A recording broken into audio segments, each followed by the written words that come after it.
வணக்கம் நண்பர்களே. இந்த வீடியோவில் நம்ம என்ன பார்க்க போகிறோம்னா, ஏற்கனவே பாலிட்டி குரூப் 2 மெயின்ஸினுடைய ஒரிஜினல் கொஷின் லாஸ்ட் இயர் 2025 நடந்ததும் 26 நடக்கிறதுக்கும் ஒரு பாட்டு பார்த்தோம். அதில் இன்னொரு பாட்டு பார்க்கலாம். நிறைய பேர் டெய்லி வீடியோ போட சொல்லி கேட்குறீங்க. எனக்கும் ஆசை தான். ஆனால் ஏதோ ஒரு காரணத்தால் போட முடியல. முடிஞ்ச வரைக்கும் நான் ட்ரை பண்ணுறேன். அட்லீஸ்ட் 2 நாளைக்கு ஒரு தடவை ஒரு வீடியோ வந்து நம்ம பார்ப்போம். ஸோ இப்போ அதில் நம்ம வந்து பார்த்தோம்னா ஃபண்டமெண்டல் டியூட்டி வரைக்கும் நம்ம பார்த்துருந்தோம் ஃபர்ஸ்ட் பார்ட்டில். செகண்ட் பார்ட்டில் வந்து பார்த்தோம்னா டிபிஎஸ்பிலேருந்து நம்ம வந்து பார்க்கலாம். ஸோ ரெண்டே எக்ஸாம் தான், பிவைக்கு நிறைய இல்லை. பட் டிபிஎஸ்பி வந்து பொறுத்த வரைக்கும் போன தடவை கேட்கல 2025. இந்த தடவை கேட்கறதுக்கு வாய்ப்பு இருக்குன்னு நான் சொல்லியிருந்தேன். நம்ம வந்து ஃபுல் டே லைவ் டிஸ்கஷன்லேயும் பேசியிருந்தோம் நம்ம. ஸோ அது மாதிரி ஒரு கொஸ்டின் வந்து கேட்டிருக்கிறாங்க. என்ன கேட்குறது, சிம்பிளான ஆர்டிகல் தான். டிபிஎஸ்பியில் நமக்கு ஒன்றும் அவ்வளோ கஷ்டமானது கிடையாது. ஆர்டிகல் 39A 39A இருக்குது. 39A பொறுத்த வரைக்கும் கேபிட்டல் லெட்டர் ஏ வந்துச்சுன்னா அது ஆக்சுவல் கான்ஸ்டியூஷனில் இல்லை, அமெண்ட்மெண்ட்ல தான் சேர்த்துருக்காங்கன்னு அர்த்தம். அப்போ எந்த அமெண்ட்மெண்ட்ல சேர்த்துக்கிட்டாங்க அப்படின்னம்னா 42nd அமெண்ட்மெண்ட் 1976 தான் வந்து இது சேர்த்துக்கொள்ளப்பட்டது. ஏன்னா இந்த அமெண்ட்மெண்ட்லேயே வந்து பார்த்தோம்னா நமக்கு 39லேயே ஒரு ஸ்மால் லெட்டர் எஃப் சேர்த்துருப்பாங்க. அது மட்டும் இல்லாமல் 43ல் ஒரு கேபிட்டல் லெட்டர் ஏ, 48ல் வந்து பார்த்தோம்னா ஒரு கேபிட்டல் லெட்டர் ஏ. அப்போ 39A 43A 48A 3A இருக்கு, ட்ரிபிள் ஏ. அதுக்கப்புறம் பார்த்தோம்னா ஸ்மால் லெட்டர் எஃப் வந்து 39ல் இருக்கக்கூடியது. அப்போ ஒரே அமெண்ட்மெண்ட்ல நமக்கு வந்து டிபிஎஸ்பியில் புதுசாக 4 சேர்த்துக்கிறாங்க. ஏன்னா இது ஒரு type of question. New DPSP அப்படிங்கிறது ஆக்சுவலாக இல்லாமல் புதுசாக சேர்த்துக்கிட்டது. 44th அமெண்ட்மெண்ட்ல புதுசாக வந்து ஒன்று இன்னும் இன்சர்ட் பண்ணுறாங்க. 1978 44th அமெண்ட்மெண்ட் வந்து பார்த்தோம்னா டு ரெடியூஸ் இன்இக்வாலிட்டி, ஏற்றத்தாழ்வுகள் வந்து குறைக்கணும் அப்படிங்கிறது ஆர்டிகல் 38ல் வந்து சேர்த்துக்கொள்ளப்படுவது. அது ஒன்று. அதுக்கப்புறம் வந்து பார்த்தோம்னா நம்மளுடைய 86th அமெண்ட்மெண்ட். இந்த 86th அமெண்ட்மெண்ட்ல ஒரே ஒரு சேஞ்சு, அதாவது ஆர்டிகல் 45ல் இலவச மற்றும் கட்டாய கல்வின்னு முன்னாடி இருந்தது, 6 முதல் 14 வயதுக்கு உட்பட்ட குழந்தைகளுக்கு சொல்லி. அதை அழகா வெட்டி கொண்டு போய் 21A பேஸ் பண்ணிட்டாங்க. இப்போ 45 காலியாக கிடக்கு அப்படிங்கிறதுக்காக 6 வயசுக்கு முன்னாடி இருக்கக்கூடிய குழந்தைகளை கூட்டு போய் பால்வாடியில் பிடிச்சி போகிறோம்ல, அதுக்கானதை வந்து பார்த்தோம்னா ஏர்லி சைல்ட்ஹுட் கேர் அப்படிங்கிறது 45ல சேர்க்குறாங்க. அப்போ 86 அமெண்ட்மெண்ட்ல ஒரு திருத்தம். அதுக்கப்புறம் பார்த்தோம்னா 97th அமெண்ட்மெண்ட் 2011. இது வந்து பார்த்தோம்னா கோஆபரேட்டிவ் சொசைட்டிக்காக voluntary formation, autonomous functioning, professional management, அந்த மாதிரியான இது வந்து இப்படி தான் கோஆபரேட்டிவ் சொசைட்டி இருக்கணும் அப்படின்னு சொல்லிட்டு 43ல் வந்து பார்த்தோம்னா ஒரு பி வந்து கேபிட்டல் லெட்டர் பி வந்து சேர்க்குறாங்க. இதை எப்படி கொஸ்டினாக ஃப்ரேம் பண்ணுறாங்கன்னா, எந்த அமெண்ட்மெண்ட்ல எத்தனை டிபிஎஸ்பி புதுசாக சேர்த்துக்கிட்டாங்க அப்படின்னு சொல்லிட்டு. ஸோ அது ஒரு அஸ்பெக்ட். அதில் வந்து நமக்கு இந்த மாதிரி 42ல் 4 சேர்த்துக்கிட்டாங்க, 44ல் 1, 86ல் 1, 97ல் 1 அப்படிங்கிறது ஒரு பாசிபிலிட்டிஸ் இருக்கு. அப்புறம் இந்த 39A இன்னொன்று பார்த்தோம்னா இது ஒரு முக்கியமான ஒன்று. இது சோசியலிஸ்டிக் பிரின்சிபல் அப்படிம்பாங்க. வழக்கமாக டிபிஎஸ்பி கிளாசிஃபிகேஷன் கான்ஸ்டியூஷன் பண்ணல, நம்ம பண்ணி வச்சிருக்கிறோம். சமதர்ம கோட்பாடு, காந்திய கோட்பாடு, ஒரு தாராள கோட்பாடு, லிபரல் இன்டலெக்சுவல் தாராள அறிவுசார் கோட்பாடு அப்படின்னு பிரிச்சிருக்கிறோம். இப்போ இது வந்து பார்க்கும்போது சமதர்ம கோட்பாடு, எல்லாத்துக்குமே நீதி கிடைக்கணும். இப்போ கோர்ட்ல கேஸ் இருக்கு, வக்கீல் வைக்க கூட நம்மள்ட்ட காசு இல்லைன்னா அரசு தரப்பு வக்கீல் வேணும். அரசு தரப்புல அரசே நமக்கு வக்கீல் கொடுக்கக்கூடியது. அதுக்கு வந்து பார்த்தோம்னா நால்சா அப்படின்னு ஒன்று போட்டாங்க. இந்த நால்சா என்பதும் முக்கியமான ஒன்று தான். National legal services authority act அப்படிங்கிறது இந்த 1987 ஆக்ட் அப்படிங்கிறது கேட்கக்கூடிய ஒன்று. 39A அது கேட்கக்கூடியது. அடுத்து ஆர்டிகல் 40 வந்து பார்த்தோம்னா அது ஒரு காந்தியன் பிரின்சிபல். அப்போ இதுக்கு வந்து பார்க்கும்போது ஆன்சர் என்ன, ஒரே சீரான உரிமைகள், சமநீதி மற்றும் இலவச சட்ட உதவி 39A வந்து இது மேட்ச் ஆயிரும் 2. ஆர்டிகல் 40 பொறுத்த வரைக்கும் கிராம பஞ்சாயத்து, இந்த 40ல் சொன்னதை வச்சு தான் நமக்கு வந்து பார்த்தோம்னா கம்யூனிட்டி டெவலப்மெண்ட் போட்டிருப்பாங்க. கம்யூனிட்டி டெவலப்மெண்ட் ப்ரோக்ராம் அப்படிங்கிறது 1952 போட்டிருக்கும். நேஷனல் எக்ஸ்டென்ஷன் சர்வீஸுங்கிறது 53ல். அதை குறித்து ஆராய்வதற்கு பல்வந்தராய் மேத்தா கமிட்டி 57ல். அவங்க கொடுத்த ரெக்கமெண்டேஷன் வச்சு 1959 அக்டோபர் மாதம் 2ஆம் தேதி ஜவஹர்லால் நேரு அவங்க தொடங்கி வைக்கிறார். அதையும் ஒரு கேள்வியை கேட்டிருக்கேன், எதுக்கு இவ்வளோ வேறமா சொல்கிறேன், அதனால தான். அக்டோபர் 2ஆம் தேதி ராஜஸ்தான் மாநிலம் நகூரில் பஞ்சாயத்து ராஜ் தொடங்கி வைக்கிறார். அது 3 அடுக்கு பஞ்சாயத்து. அதுக்கப்புறமா காங்கிரஸ் கட்சியினுடைய ஆட்சி முடிஞ்சு மொரார்ஜி தேசாய் வந்து பிஎம் ஆகிறார் 77ல், ஃபர்ஸ்ட் நான் காங்கிரஸ் பிஎம். அவரு வந்தோடனே இதுவரைக்கும் நீங்க பண்ணது பத்தாது, நான் ஒன்று பண்றேன்னு சொல்லிட்டு அசோக் மேத்தா கமிட்டி அவரு போடுறாரு. அசோக் மேத்தா கமிட்டி 2 அடுக்கு பஞ்சாயத்து 77ல்.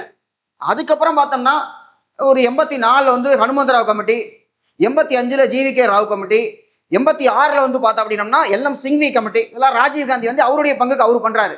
கடைசியில் இந்த பஞ்சாயத்து ராஜ் அப்படிங்கிறது 73rd and 74th அமெண்ட்மெண்ட் மூலமாக 1992ல் என்னவா மாறுச்சு அப்படின்னு பார்த்தோம்னா கான்ஸ்டியூஷன்ல இடம் பெற்றுச்சு.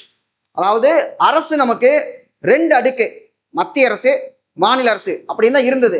இந்த 73 74 அப்புறம் 3 அடுக்களாக மத்திய அரசு, மாநில அரசு, அதுக்கு கீழே உள்ளாட்சி, அந்த உள்ளாட்சி ரெண்டு வகையா, கிராமம் நகரம், நகர்ப்புற உள்ளாட்சி கிராமப்புற உள்ளாட்சி, பஞ்சாயத்து ராஜ் நகர்பாலிகா அப்படின்னு சொல்லி 3 அடுக்குகளா அது வந்து பிரிஞ்சது. ஸோ இப்போ இதோடைய 40 டெவலப்மெண்ட் இதுல இந்த 73rd 74th தனியா சிலபஸ் இருக்குது, அதுல இருந்துமே கொஸ்டின் கேட்டிருக்கிறாங்க. அடுத்து 44th அமெண்ட்மெண்ட் இந்த 4 அப்படிங்கறத நம்ம என்ன சொல்லுவோம், யூனிஃபார்மா இருக்கா, 2 4 இருக்கா, யூனிஃபார்ம் சிவில் கோடு, ஒரே சீரான உரிமையல் சட்டம். இப்ப இந்துவோ முஸ்லீமோ கிறிஸ்தவரோ யார் கொலை பண்ணாலும் ஒரே தண்டனை தான், யார் கொள்ளையடிச்சாலும் ஒரே தண்டனை தான், அது கிரிமினல் கேஸ். ஆனா சிவிலை பொறுத்த வரைக்கும் இந்த கல்யாணம் உயில் இதெல்லாமே சிவில் மேட்டர் அப்படிம்பாங்க, அது ஒவ்வொரு மதத்துக்கும் வேறையானது. இந்தியா வந்து பல மதங்கள் கொண்ட ஒரு நாடா இருக்குது, டைவர்சிட்டின்னு சொல்லி நம்ம சொல்றோம். அப்படிப்பட்ட டைவர்ஸ் கண்ட்ரியில ஒரே மாதிரியான சிவில் சட்டம் என்பது அதனாலதான் இங்க வச்சிருக்கிறாங்க. இதுல 44 பண்ணலாம், பண்ணாமல் இருக்கலாம். கோவால மட்டும் என்ன, கோவால 2 டிஸ்ட்ரிக்ட் மேக்சிமம் ஒரே, அதுல யுனானிமஸா ஒரே மாதிரி இருப்பாங்க, அதனால கோவால மட்டும் வச்சிருக்காங்க. மற்ற பக்கம் வந்து பார்த்தோம்னா இது செயல்பாட்டில் வந்து கிடையாது, யூனிஃபார்ம் சிவில் கோட் அப்படின்னு சொல்லிட்டு. இன்னொரு சொல்றேன், 4 எப்படி வந்து யூனிஃபார்ம் சிவில் கோடோ ஒரு யூனிஃபார்மா இருக்கிற மாதிரி 3 யூனிஃபார்ம் தான், அதுவும் கேட்டிருக்கிறாங்க. முன்னாடியே நான் ஃபண்டமெண்டல் ரைட்ஸ்ல சொல்லியிருப்பேன். 3னா யூனிஃபார்ம் போட்டவங்க, பாராமிலிட்டரி, போலீஸ், ஆர்மி, அவங்களுக்கு அடிப்படை உரிமைகளை குறைக்கிறதுக்கு பார்லிமெண்ட்டுக்கு பவர் இருக்கு 3. அதே மாதிரி 2 அப்படிங்கிறது அதுவும் யூனிஃபார்ம் தான், ஏன்னா கைது செய்வதற்கு எதிரான உரிமை, யூனிஃபார்ம் போட்டவங்க நம்மளை கைது பண்ணாமல் இருக்கிறதுக்கு நமக்கு இருக்கக்கூடிய உரிமை 2. ஸோ 2, 3, 4, 5 என்னங்கிறத கமெண்ட்ல போடுங்க. ஸோ அடுத்து ஆர்டிகல் 51 பாருங்க, டு ப்ரமோட் இன்டர்நேஷனல் பீஸ், அதாவது சர்வதேச அமைதி மற்றும் பாதுகாப்பு மேம்பாடு. ஆர்டிகல் 51 சொல்றது இந்தியாவுடைய நோக்கம், இந்திய அரசு வந்து இதெல்லாமே முயல், ஏன்னா டிபிஎஸ்பியில் இருக்கக்கூடிய எல்லாமே நம்ம முயற்சி பண்ணணும், முயலணும் அப்படிம்பாங்க. டிபிஎஸ்பி பொறுத்த வரைக்கும் அயர்லாந்து எடுத்துக்கிட்டோம், பார்ட் 4 இருக்குது, ஆர்டிகல் 36 இருந்து 51 வரைக்கும் இருக்கு, இதெல்லாம் பேசிக்கான ஒண்ணு. அதுல இதெல்லாமே முயலணும், முயலாட்டி என்ன பண்ணலாம், ஒன்றும் பண்ண முடியாது. ஏன்னா இதை நான் ஜஸ்டிஸபிள், நீதிமன்றத்தில் போய் இதை பண்ணல அப்படின்னு நம்ம கேட்க முடியாது. ஃபண்டமெண்டல் ரைட்ஸ் பண்ணலாம் நம்ம கேட்கலாம், டிபிஎஸ்பி பண்ணலாம் நம்ம வந்து கேட்க முடியாது. அப்போ இதுல சர்வதேச அமைதி மற்றும் பாதுகாப்பு மேம்பாடுன்னு இவங்க சொல்லியிருக்கிறதுனாலதான் ஐநா சபை முதற்கொண்டு எல்லாத்துலயும் நம்ம மெம்பரா இருக்கிறோம்.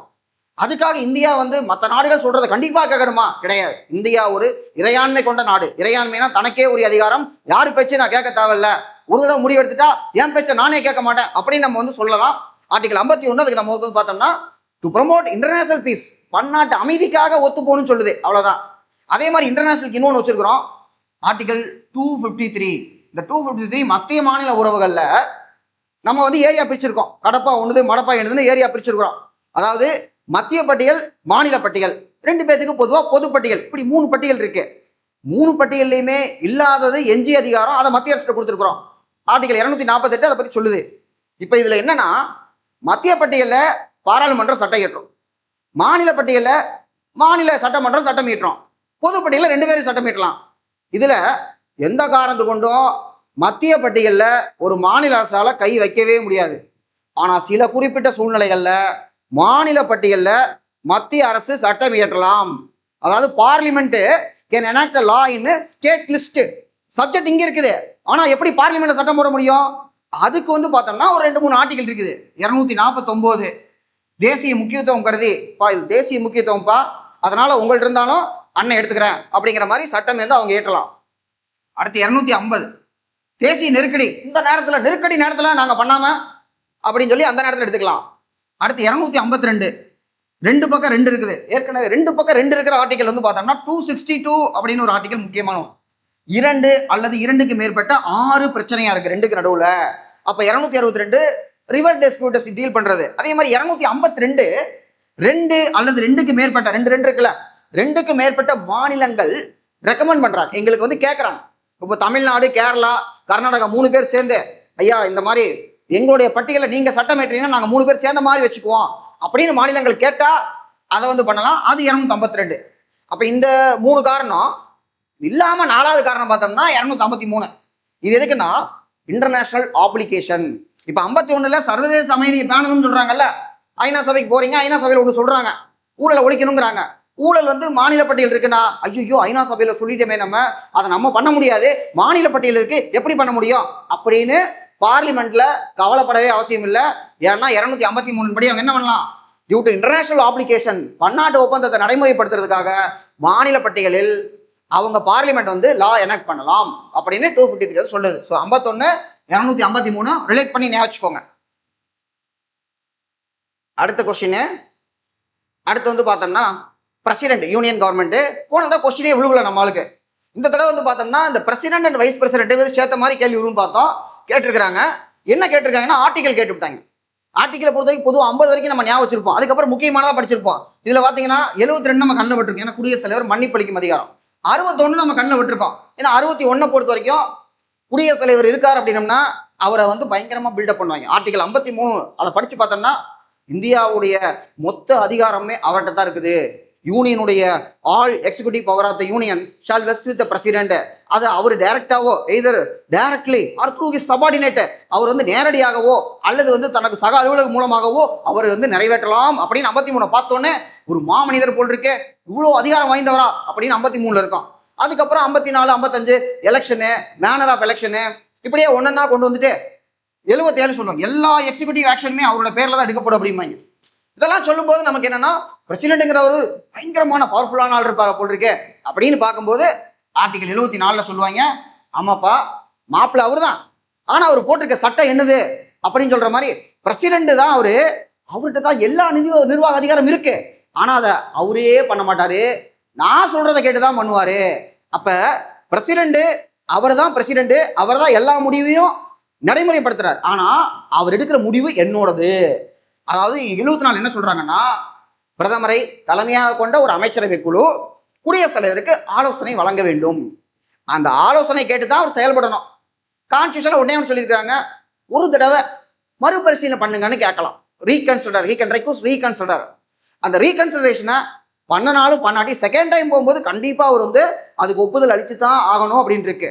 ஒரு வேலை முடியாதுங்கிறாரு வச்சுக்கோங்க, 3வது தடவையும் சொல்றாங்க, 2வது தடவை சொல்றாங்க, அப்பவும் பிரசிடென்ட் வந்துட்டு அப்பா இப்படி பண்றீங்க அப்படின்னு பிரைம் மினிஸ்டரோ அமைச்சரவை குழுவோ சொல்றதை கேட்கலன்னா it is called violation of constitution. அரசியலமைப்பை மீறிட்டார் அப்படின்னு அர்த்தம். ஏன்னா 61ல பிரசிடென்ட்டை பதவி விட்டு தூக்குறதுக்கு என்ன சொல்லியிருக்காங்கன்னா இம்பீச்மெண்ட், குற்ற தீர்மானம் மூலமா நீக்கலாம். லோக்சபாவா இருந்தா அதுல வந்து பார்த்தோம்னா 1/4, ராஜ்யசபாலையும் 1/4, 4ல் 1 பங்கு அவங்க இனிஷியேட் பண்ணுவாங்க. ஒரு அவையில பிராது கொடுத்துட்டாங்கன்னு வச்சுக்கோங்க, அந்த பிராதை வந்து இங்க லோக்சபால கொடுக்குறாங்க. ஒரு உதாரணத்துக்கு சொல்றேன், பிரசிடென்ட் மேல இது வரைக்கும் யாரும் இது கொடுத்ததில்லை. அப்படி கொடுக்குறாங்க லோக்சபாலனா ஸ்பீக்கர் 4ல் 1 பங்கு பேர் கையெழுத்து போட்டிருக்கீங்களான்னு கேட்பாரு. சரி அப்படின்னு சொல்லிட்டு காரணம் எல்லாத்தையும் பார்த்துட்டு ஓகேன்னு சொல்லிட்டாருன்னா அது தொடக்காவை. இது தொடக்காவைனா இன்னொரு அவை ராஜ்யசபா இருக்குல்ல, அந்த அவை விசாரணை அவையா மாறிடும். அந்த விசாரணை அவை விசாரிக்கிறதுக்கு முன்னாடி 14 நாள் நோட்டீஸ் அவர் கொடுக்கணும். அவர் தன்னுடைய தரப்பு நியாயங்களை வந்து எடுத்து வைக்கலாம். எல்லாம் முடிஞ்சு தீர்மானத்தை போட்டாங்க அப்படின்னம்னா ஒரு மெஜாரிட்டியில வந்து தீர்மானம் நிறைவேற்றப்பட்டால் பிரசிடென்ட் போஸ்ட் காலியானதாக அறிவிக்கப்படும். இது 61 இம்பீச்மெண்ட். டிஎன்பிசியில் என்ன கேட்டாங்க, வெறும் 61 மட்டும் கேட்காம இன்னொரு ஆர்டிகலை கிளப் பண்ணி கேட்டாங்க. புது கேள்வி, பிரசிடென்ட் இம்பீச்மெண்ட் வந்து எந்த ஆர்டிகல் சொல்லுது? அதுல ஆர்டிகல் 56(1)B அப்படிங்கிறது முக்கியமானோம். ஏன்னா இந்த 56(1)B பொறுத்த வரைக்கும் அவருடைய டென்யூர் எத்தனை வருஷம் இருப்பாரு, 56 பொறுத்த வரைக்கும் டென்யூர் சொல்லுது. பிரசிடென்ட் ஒரு தடவை தேர்ந்தெடுத்தீங்கன்னா 5 வருஷத்துக்கு அவர் வந்து பதவியில் இருப்பாரு. அப்ப 5 வருஷத்துல அவரை வெளியில அனுப்பவே முடியாதா? அவருக்கு ஏதாவது ஒண்ணு, ஒரு உதாரணத்துக்கு சொல்றேன், ஏதாவது ஒண்ணு ஆச்சுன்னா முடிஞ்சு போயிடும். ஆனா அவரை நம்மளே பதவி விட்டு தூக்கலாம். 56(1)Bல இஃப் ஹி இஸ் இம்பீச்ட், அவரை குற்றத்தீர்மானம் நிறைவேற்றி நம்ம தூக்கிட்டோம்னா 5 வருஷத்துக்கு முன்னாடி அவர் ரெக்கேட் பண்ணணும் அப்படிங்கிறதுல. அப்ப 56(1)Bயும் 61 ஆல்ரெடி கேட்டது ஒரு வித்தியாசமான ஒரு கேள்வி. 72 மன்னிப்பளிக்கும் அதிகாரம். 72ல அங்க அவர் எப்படியோ அதே மாதிரியே நம்மால் கவர்னருக்கு வந்து பார்த்தோம்னா 161ல மன்னிப்பளிக்கும் அதிகாரம் வந்து கொடுத்துருக்குறோம். அதுல இவருக்கு என்னன்னா தூக்கு தண்டனைக்கு பார்டனிங் பவர் அப்படிம்பாங்க. பார்டன்னா குற்றத்திலிருந்து விடுதலை, தண்டனையிலிருந்து விடுதலை அப்படிங்கிறது. கவர்னரை பொறுத்த வரைக்கும் பார்டன் மட்டும் பண்ண முடியாது. அதாவது தூக்கு தண்டனைக்கு கம்ப்ளீட்டா மன்னிப்பளிக்க முடியாது, ஆனா தூக்கு தண்டனை ஆயுள் தண்டனையை மாத்தலாம். இந்த மாதிரி ஒரு சில டிஃபரன்ஸ் இருக்கு. 72 2-3 கேள்வி கேட்டிருக்கிறாங்க. அடுத்து இந்த 58 வந்து பார்த்தோம்னா குவாலிஃபிகேஷனா என்ன தகுதிகள், 58 தகுதிகள் அப்படியே வச்சுக்கலாம். நமக்கு 58 குவாலிஃபிகேஷன் பத்தி சொல்லக்கூடியது.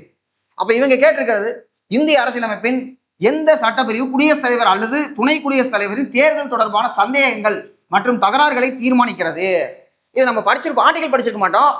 எலெக்ஷன், பிரசிடென்ட் எலெக்ஷன்லயோ வைஸ் பிரசிடென்ட் எலெக்ஷன்லயோ ஏதாவது பிரச்சனை வந்துச்சுன்னா இந்த கபடி போட்டியில் சொல்லுவாங்க, ஏதேனும் சந்தேகம் எழுந்தால் நடுவரின் தீர்ப்பே உறுதியானது இறுதியானது, நடுவரின் தீர்ப்பே உறுதியானது இறுதியா. அதே மாதிரி இங்க என்னன்னா பிரசிடென்ட் வைஸ் பிரசிடென்ட் எலெக்ஷன்ல ஏதாவது சந்தேகம் வந்துச்சுன்னா உச்சநீதிமன்றத்தினுடைய தீர்ப்பே உறுதியானது இறுதியானது, சுப்ரீம் கோர்ட் ஆஃப் இந்தியாவோட தான்.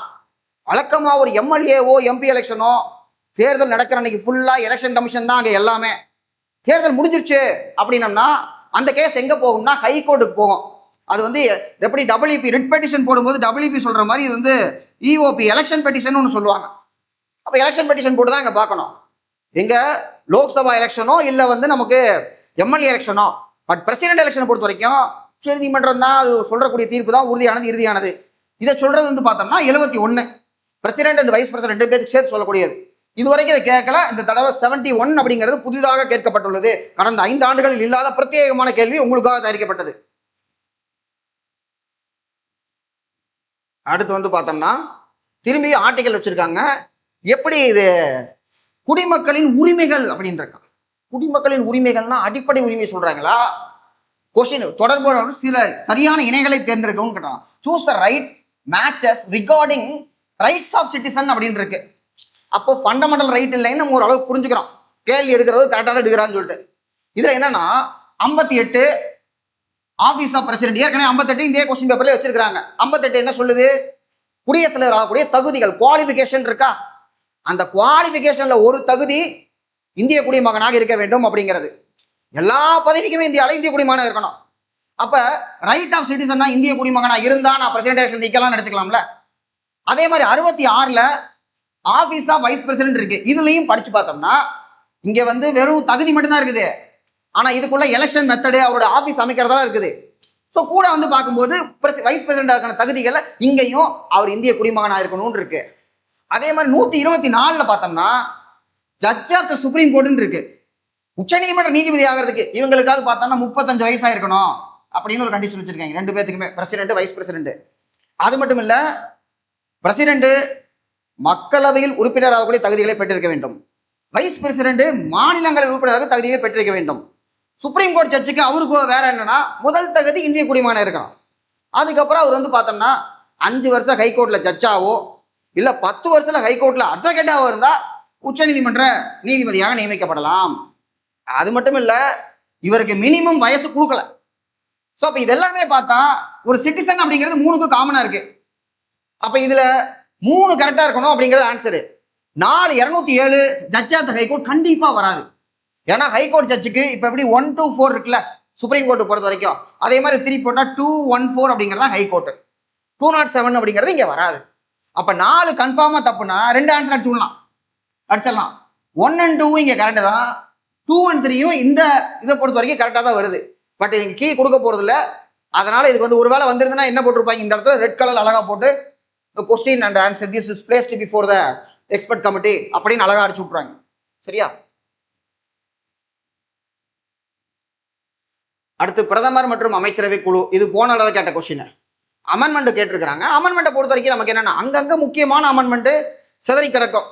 அப்படியே வந்து நமக்கு வந்து சரி கிடைக்கிற மாதிரி கடைசியில் இருக்கக்கூடியது முக்கியமான ஒன்று. இதுல 102, 105, 106 அப்படின்னு சொல்லி கடைசியா இருக்கக்கூடியதுல முக்கியமானது வந்து இருக்கு. இதுல 91st அமெண்ட்மெண்ட் அப்படின்னு பார்த்தோம்னா இந்த கட்சி தாவல் தடை சட்டம்னு ஒன்று கொண்டு வந்தாங்க. அது 52nd அமெண்ட்மெண்ட் 1985ல. அதுல ஒரு திருத்தம் பண்ணது 91st அமெண்ட்மெண்ட். ஏற்கனவே குரூப் 4ல கேட்ட கேள்வி. அது மட்டும் இல்ல, இந்த கட்சிகள்லாம் கூட்டணி இது தேர்தல் சூடு பிடிச்சி போயிட்டு இருக்குது. கூட்டணி அமைக்கும் போது முன்னாடி கூட்டணி, அதாவது ப்ரீ போல் அலையன்ஸ் ஒன்று சொல்லுவாங்க, போஸ்ட் போல் அலையன்ஸ் அப்படிம்பாங்க. ப்ரீ போல்னா இப்போ நம்ம சேர்ந்து நின்னோம்னா நமக்கு நிறைய ஓட்டு கிடைக்குமா, அது ப்ரீ போல். போஸ்ட் போல்னா தேர்தல் முடிஞ்சிருச்சு, எந்த கட்சிக்கு பெரும்பான்மை இல்லையா, அப்போ நீங்க 4 ஆதரவு கொடுங்க அப்படின்னு. இப்போ கூட நமக்கு பிஜேபிக்கு வந்து பார்த்தோம்னா பெரும்பான்மை இல்லை. அப்போ கூட்டணியில் இறங்கும் பொழுது அவங்க என்ன கேட்பாங்க, அமைச்சர் பதவி வேணும்னு கேட்பாங்க. 1-2 அமைச்சர் பதவி சேர்த்து கேட்கலாம், அந்த மாதிரி இருக்கலாம். அப்போ ஒரு டைம்ல இந்தியாவில் வந்து பார்த்தோம்னா நமக்கு அமைச்சர்கள், அதாவது குறிப்பா 1990கள் அந்த டைம்ல ராஜீவ்காந்தியும் இறந்துட்டாரு. அதுக்கப்புறம் நரசிம்மராவ் கண்டினியூஸா இருக்கிறாரு. 96 எலெக்ஷன் வந்து பார்த்தோம்னா யாருக்கு பெரும்பான்மை இல்லை. வாஜ்பாய் பிரதமர் ஆகிறாங்க, 13 நாள் தான் வாஜ்பாய் இருக்கிறாரு. அதுக்கப்புறம் வந்து பார்த்தோம்னா யாரடா பிரதமர் ஆகணும்னா காங்கிரஸ் பெரும்பான்மை இல்லை, பிஜேபி பெரும்பான்மை இல்லை. இங்க சவுத்துல அப்பதான் ஒரு வெயிட் வருது. எல்லாரும் சேர்ந்து வந்து பிரதமர் ஆகிறதுக்கு யோசிக்கும் போது தமிழ்நாட்டில் பொறுத்திருக்க ஜி.கே. மூப்பனார் அப்படின்னு சொல்லிட்டு தமிழ் மாநில காங்கிரஸ் ஆரம்பிக்கிறாரு. அவரை வந்து பேர் வந்து அடிபடுது. அப்போ வந்து பார்த்தோம்னா அவரும் வந்து இது பண்ணல. கடைசியில வந்து பார்த்தோம்னா யாருக்கு அந்த வாய்ப்பு போகுது அப்படின்னு பார்த்தோம்னா தேவகவுடா அப்படின்னு சொல்லி கர்நாடகா சேர்ந்தவர், அப்போ வந்து வாய்ப்பு போகுது. அதுக்கப்புறம் வந்து பார்த்தோம்னா ஐ.கே. குஜரால் அப்படின்னு சொல்லி அவருக்கு வந்து அந்த சான்ஸ் கொடுக்குறாங்க. இப்படி கூட்டணி கட்சிகளா அமைஞ்சிட்டு இருக்கும்போது அந்த டைம்ல என்னன்னா கூட்டணிக்கு வரணும்னா அமைச்சர் பதவி வேணும்னு வருது. ஸோ தட் 2003 இது வந்து பண்ணது. அப்பதான் இந்த நம்பரை லிமிட் பண்றாங்க. எவ்வளவு பேர் அமைச்சர்கள் இருக்கலாம், எவ்வளவு பேர் அமைச்சர்கள் இருக்கலாம் அப்படிங்கிறதுக்கு 15% அப்படின்னு சொல்லி ஒரு லிமிட்டை போடுறாங்க, இன்க்ளூடிங் பிரைம் மினிஸ்டர். அப்ப இந்த இடத்துல 543 பேர் இருந்தாங்கன்னா இந்த 543க்கு 15% எவ்வளவோ அவ்வளவுதான் அமைச்சர்கள் இருக்க முடியும் அப்படிங்கிறாங்க. இது ஒரு முக்கியமான ஒரு ஃபேக்ட் ஒண்ணு. சரியா? இதே மாதிரி தான் ஸ்டேட்டுக்கு இருக்கு. ஸ்டேட்டுக்கு வந்து என்ன சொல்லியிருக்காங்கன்னா 12 குறையக்கூடாது அப்படிங்கிறாங்க. மேக்சிமம் 15%, மினிமம் வந்து 12 குறையக்கூடாது அப்படின்னு வச்சிருக்காங்க. வேற டெல்லியை பொறுத்த வரைக்கும் 10%க்குள்ள இருக்கணும். டெல்லிக்கு மட்டும் 10% அப்படின்னு சொல்லி வச்சிருக்காங்க. அப்போ அவங்க 70 பேர் இருக்காங்கன்னா 7 அமைச்சர்கள் அப்படிங்கிற ஒரு கணக்கு. அதான் 10% அப்படின்னு சொல்லி அந்த நம்பர் ஆஃப் மினிஸ்டர்ஸ் வந்து லிமிட் பண்ணியிருக்காங்க. இல்லாட்டி எல்லாத்துக்கும் அமைச்சர் பதவி கொடுத்துட்டேன்னு வச்சுக்கோங்க, ஏன்னா அது செலவு எக்கச்சக்கமாகி போயும்ல. அண்ணா காமராஜ் எல்லாம் இருக்கும்போது 8 பேர் 9 பேர் தான் அமைச்சர். இன்னைக்கு நம்ம 33 34 பேர் வச்சிருக்கோம். ஏன்னா நாடு அந்த அளவுக்கு வளர்ந்துருக்கு, மாநிலமும் பாப்புலேஷன் சைஸ் எல்லாம் பெருசா இருக்கு. பட்ஜெட் அன்னைக்கு அண்ணா முதலமைச்சராக இருக்கும்போது 211 கோடியே 99 லட்சம், இன்னைக்கு 4.5 லட்சம் கோடிக்கு போயிருச்சு பட்ஜெட் நமக்கு. ஸோ அதனால இதெல்லாம் தேவைப்படுது. ஸோ 102வது அமெண்ட்மெண்ட் பார்த்தோம்னா நமக்கு இந்த NCBC அப்படி national commission for backward classes, பிற்படுத்தப்பட்டோர் பொறுத்த வரைக்கும் முதல் பிற்படுத்தப்பட்டோர் ஆணையம் காக்கா கலேல்கர் 1953. இந்த மகாத்மா காந்தி கையில் வச்சிருக்க கைத்தடி அவரோட தான், காக்கா கலேல்கரோடது. அது முக்கியமானது இல்லை, பட் இருந்தால் சொல்றேன். காக்கா கலேல்கர் அப்படின்னா ஒரு காங்கிரஸ்ல ஒரு காந்தியன், முக்கியமான ஒரு பர்சன். முதல் பிற்படுத்தப்பட்டோர் ஆணையம் ஒரு 53ல. செகண்ட் பேக்வர்டு கிளாஸ் கமிஷன் வந்து பார்த்தோம்னா மண்டல் 79ல் அப்பாயின் பண்றாங்க. மண்டல் தன்னுடைய எப்படி வந்து பயாலஜியில் வந்து மெண்டல் தன்னுடைய ஆய்வுக்கு எந்த எடுத்துக்கிட்டாரு அப்படின்னா பைசம் சட்டையும் பட்டாணி அப்படின்னு சொல்லுவோம். அதுல வந்து என்ன பண்புகள் இருக்கு அப்படின்னு வந்து கேட்டிருப்பாங்க. அதுல வந்து பார்த்தோம்னா நெட்டை குட்டைங்கிற பண்பு இருக்கு, கலப்பெல்லாம் பண்ணியிருப்பாரு. அது மாதிரி மென்டல் ஆய்வுக்கு எடுத்துட்ட மாதிரி இவங்க மண்டல் ஆய்வுக்கு எடுத்துக்கொண்ட பேராமீட்டர் எவ்வளவு? குரூப் 4ல கேட்கறாங்க இந்த கேள்வி. எங்கேயுமே இல்லை. 11 இண்டிகேட்டர் எடுத்துக்கிட்டாரு அப்படின்னு புக்ல இருக்கு. 11 வரைக்கும் இருக்கு பிளஸ் 1 புக்ல. 11ல எத்தனை சோசியல், எத்தனை எக்கனாமிக்கு, எத்தனை எஜுகேஷன் அப்படின்னு சொல்லிட்டு இதுல வந்து பார்த்தோம்னா எஜுகேஷனுக்கு 3, மீதி வந்து சோசியலுக்கு 4, அதுக்கப்புறம் வந்து பார்த்தோம்னா எஜுகேஷன் சொல்லிட்டோம், சோசியல் சொல்லிட்டோம், எக்கனாமிக்கு 4. இப்படி வந்து அவர் எடுத்துக்கிட்டாரு. 80ல் ரிப்போர்ட் கொடுக்குறாரு. ஸோ அவர் கொடுக்குற ரிப்போர்ட்டு 10 வருஷமா பத்திரமா இருக்குது. விபி சிங் சமூக நீதி காவலர் என்று அழைக்கப்படுவார். விபி சிங் 1990ல் செயல்படுத்த ட்ரை பண்றாரு. அவரோட கவர்மெண்ட்டை கலைச்சுடுறான். அதுக்கப்புறம் சந்திரசேகர் வந்து பிரைம் மினிஸ்டர் வர்றாரு. இதை பேச்சே எடுபடலை. பிற்படுத்தப்பட்டோர் 27% இடஒதுக்கீடு வேணும் அப்படிங்கிறது எடுபடலை. திரும்பி வந்து பார்த்தோம்னா 91ல் நரசிம்மராவ் வர்றார். ஸோ நரசிம்மராவ் செயல்படுத்த ட்ரை பண்ணும்போது 92ல் கோர்ட்டுக்கு வந்து கேஸ் போயிடுச்சு. இந்திராசாணி கேஸ் அப்படிம்பாங்க. மண்டல் வழக்கு, இந்திராசாணி வழக்கு. இதில் என்ன சொல்றாங்க? பிற்படுத்தப்பட்டோருக்கு இடஒதுக்கீடு கொடுத்துருக்கீங்க, சரி பரவாயில்ல, கரெக்டு தாங்க. அதுக்கு ஒரு தேசிய ஆணையம் அமைங்க. எல்லாருமே காலாகாலத்துக்கு பிற்படுத்தப்பட்டவர் இருக்க மாட்டாங்க. எதை வச்சு நீங்க பிற்படுத்தப்பட்டவருங்கிறீங்க? இந்த ஜாதி சேர்ந்தவர், அந்த ஜாதி காலாகாலத்துக்குமா இருக்காது. அதனால எக்ஸ்க்ளூஷன் இன்க்ளூஷன் பார்க்கணும். சில ஜாதிகள் உள்ள வரலாம், சில ஜாதிகள் வந்து வளர்ந்ததுக்கு அப்புறம் வெளியிலையும் போயிடலாம். எப்பவுமே பின்தங்கிய நிலையில இருக்கணுங்கிற அவசியம் இல்லை அப்படிலாம் சொல்லும்போது 93ல் முதல்ல பிற்படுத்தப்பட்டோர் ஆணையம் அப்படின்னு சொல்லி அமைக்கப்படுகிறது, national commission for backward classes. அது ஒரு ஆக்டை போட்டு வந்து ஃபார்ம் பண்றாங்க. இதுக்கப்புறம் என்னன்னா கான்ஸ்டிடியூஷன்லயே சேர்த்துடலாம் அப்படின்னு ஒரு அமெண்ட்மெண்ட். கான்ஸ்டிடியூஷன்ல ஒரு புள்ளியோ கமா வச்சா கூட நம்ம அமெண்ட்மெண்ட் தேவை. ஆர்டிகல் 368 படி அமெண்ட்மெண்ட் தான் பண்ணணும். இப்போ 102nd அமெண்ட்மெண்ட் வந்து போடுறாங்க. 102nd அமெண்ட்மெண்ட்டை போட்டு என்ன பண்றோம்னா ஆர்டிகல் 338, ஏற்கனவே 338ல் national commission for schedule caste, national commission for schedule tribe அப்படின்னு சொல்லி இருக்குது. 338 ஆக்குபைடு. 338க்கு பக்கத்துல ஒரு ஏவும் போட்டு விட்டோம் 10க்கு. இதை கொண்டு போய் அப்ப எங்க வைக்க முடியும்? நேஷனல் கமிஷன் பேக்வர்ட் கிளாஸ 338ல் பி அப்படின்னு சொல்லி அந்த இடத்துல உன்னை போட்டு விட்டோம். அங்கதான் national commission for backward class இருக்கு. அதுக்கு 102nd அமெண்ட்மெண்ட். 101 பார்த்தோம்னா 101 ரூபா மொய் வைக்கிற மாதிரி ஜிஎஸ்டி, அதுக்கானது 101. 102 NCBC constitution status. அடுத்து 103 பார்த்தோம்னா எக்கனாமிக்கலி வீக்கர் செக்ஷன் EWS அப்படின்னு சொல்லி 10%. இந்த SC ST MBC BC எந்த ரிசர்வேஷன்லையுமே வராம இருக்கக்கூடிய பொருளாதாரத்தில் பின்தங்கியவர்கள் அப்படின்னு 10% கொடுக்கலாம் அப்படிங்கிற 103வது. 104வது வந்து பார்த்தோம்னா இதுல இல்லை. 104வது பொறுத்த வரைக்கும் இந்த ஆங்கிலோ இந்தியர்களுக்கு ஒரு சீட்டு வந்து பார்த்தோம்னா மாநிலத்திலையும் மாநில சட்டமன்றத்திலையும் அங்க லோக்சபால 2 சீட்டு கொடுத்துக்கிட்டு இருந்தோம். அதை வந்து டிஸ்கண்டினியூ பண்ணியாச்சு. அப்புறம் SC ரிசர்வேஷன் அடுத்த 10 வருஷத்துக்கு ஒவ்வொரு தடவையும் போயிட்டே இருக்கும். அதுல எக்ஸ்டென்ஷன் 104. 105வது என்னன்னா இதுல இருந்து வந்த வில்லங்க 102வது அமெண்ட்மெண்ட்ல சொல்லப்பட்ட மாதிரி இதுல ஒரு அமெண்ட்மெண்ட் பண்ணி பிற்படுத்தப்பட்டோர் அப்படிங்கிற சொல்றாங்க. இதுல என்ன சொல்றாங்கன்னா பிற்படுத்தப்பட்டோரை பிரசிடென்ட் நோட்டிஃபை பண்ணுவார் அப்படின்னு சொல்லியிருக்காங்க. உடனே என்னாச்சு, சுப்ரீம் கோர்ட்டுக்கு ஒரு கேஸ் போகும்போது பிற்படுத்தப்பட்டோர் அப்படிங்கிறவங்கள மாநில அரசு முடிவு பண்ணவே முடியாது. இந்த 102 படி மத்திய அரசு தான் முடிவு பண்ணணும்னு மாநிலங்கள் வந்து கொந்தளிக்க ஆரம்பிக்கிறாங்க. என்னங்க அது நியாயம்? எங்க ஸ்டேட்ல யார் பிற்படுத்தணும் நாங்க முடிவு பண்ணுவோம், அதையும் கொண்டு போய் நாங்க பிரசிடென்ட்டை கொடுத்து அவர் தான் சொல்லுவாரா அப்படின்னு வந்த உடனே பதறி போய் உடனே போட்ட அமெண்ட்மெண்ட் தான் இந்த 105th அமெண்ட்மெண்ட் அப்படிங்கிறது. இந்த 105th அமெண்ட்மெண்ட் திரும்பவும் இதை கேட்டிருக்காங்க. ஏன்னா the state government is empowered again. திரும்பவும், ஏன்னா முதல்ல நம்ம பண்ணிட்டு இருந்தோம் தமிழ்நாட்டில் மிகவும் பிற்படுத்தப்பட்டவர் யாரு அப்படின்னு அதுக்கு எந்த ஜாதிகள் அதுக்குள்ள வரும் அப்படின்னு தமிழ்நாடு முடிவு பண்றோம். அதை வந்து பண்ணக்கூடாது அப்படின்னு. So again to identify and specify social and economically backward classes அப்படின்னு ரீஸ்டோர் பண்றோம். இந்த கேள்வி ஏற்கனவே கேட்டாங்க. எப்படி கேட்டாங்கன்னா ரொம்ப டெக்னிக்கலா ஆர்டிகல்குள்ள போயிட்டாங்க. எந்தெந்த ஆர்டிகல் எல்லாம் திருத்துச்சு அப்படின்னா நான் 338B பேக்வர்ட் கிளாஸ் கமிஷன் ஒன்று சேர்த்துருக்குறோம். அவங்கள நம்ம கட்டாயமா கேட்கணுங்கிற அவசியம் இல்லை, அதுக்காக ஒன்று. அப்புறம் 342 வந்து பார்த்தோம்னா நம்மளே இதை பண்ணலாம். அதுக்கப்புறம் ஒரு டெஃபினிஷன்ல 366 இந்த 3 ஆர்டிகளையும் 105th சேஞ்ச் பண்ணியிருக்காங்க. ஆல்ரெடி ப்ரீவியஸ் இயர் கொஸ்டின் இதை கேட்டிருக்காங்க, தெளிவாக ஆர்டிகலுக்கே கேட்டிருக்காங்க. 338B 342A 366 அப்படிங்கிறது. ஸோ அப்போ இது ஒரு PYQ தான். அடுத்து 106 ஏற்கனவே தெளிவாக கேட்கப்பட்டது. நான் கூட ஷார்ட்ஸ்ல போட்டிருப்பேன், நாரி சக்தி வந்தானாதினியம். அப்போ கூட சொல்லியிருப்பேன், பேர் வச்சுட்டு இருக்காங்க பாருங்க அப்படின்னு சொல்லிட்டு. ஸோ அந்த மாதிரி பெண்களுக்காக இடஒதுக்கீடு 2029 நடைமுறைக்கு வரப்போகுது. Women are given 1/3 of all seats in லோக்சபால ரிசர்வேஷன் 2029 வரப்போகுது. ஏன்னா பெண்கள் வந்து முன்னாடி 78 பேர் இருந்திருக்கிறாங்க போன லோக்சபால, அதாவது 2019 வந்தபோது. 2024 வரும்போது 74 பேர் பெண்களுடைய ரெப்ரஸன்டேஷன் லோக்சபா குறைஞ்சிட்டு வருது. ஸோ இப்போ 1/3 கொடுத்தோம் அப்படின்னம்னா கரெக்டாக அந்த லெவலில் இருந்துட்டு இருக்கோம். அது 106 அமெண்ட்மெண்ட்.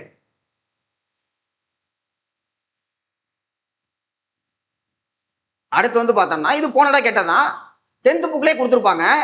அமைச்சரவை குழு அப்படிங்கிறத கான்ஸ்டியூஷன் டிஃபைன் பண்ணாது. இவங்க தான் அமைச்சரவை குழுன்னு தான் சொல்லியதே தவிர அந்த அமைச்சரவை குழுக்குள்ள இருக்கவங்க கேபினெட் அமைச்சர்களா இல்லை வந்து நமக்கு தனி இலாக்கா இல்லாத மத்திய அமைச்சரா, இங்கே இங்கிலீஷில் தான் கரெக்டாக இருக்கும். Minister of state with independent charge, minister of state deputy minister 4 இருக்கு. ஆக்சுவலி ஒரு 3 கிளாசிஃபிகேஷன் மினிஸ்டர் ஆஃப் ஸ்டேட் அப்படின்னு பொதுவாக இருக்கக்கூடியது.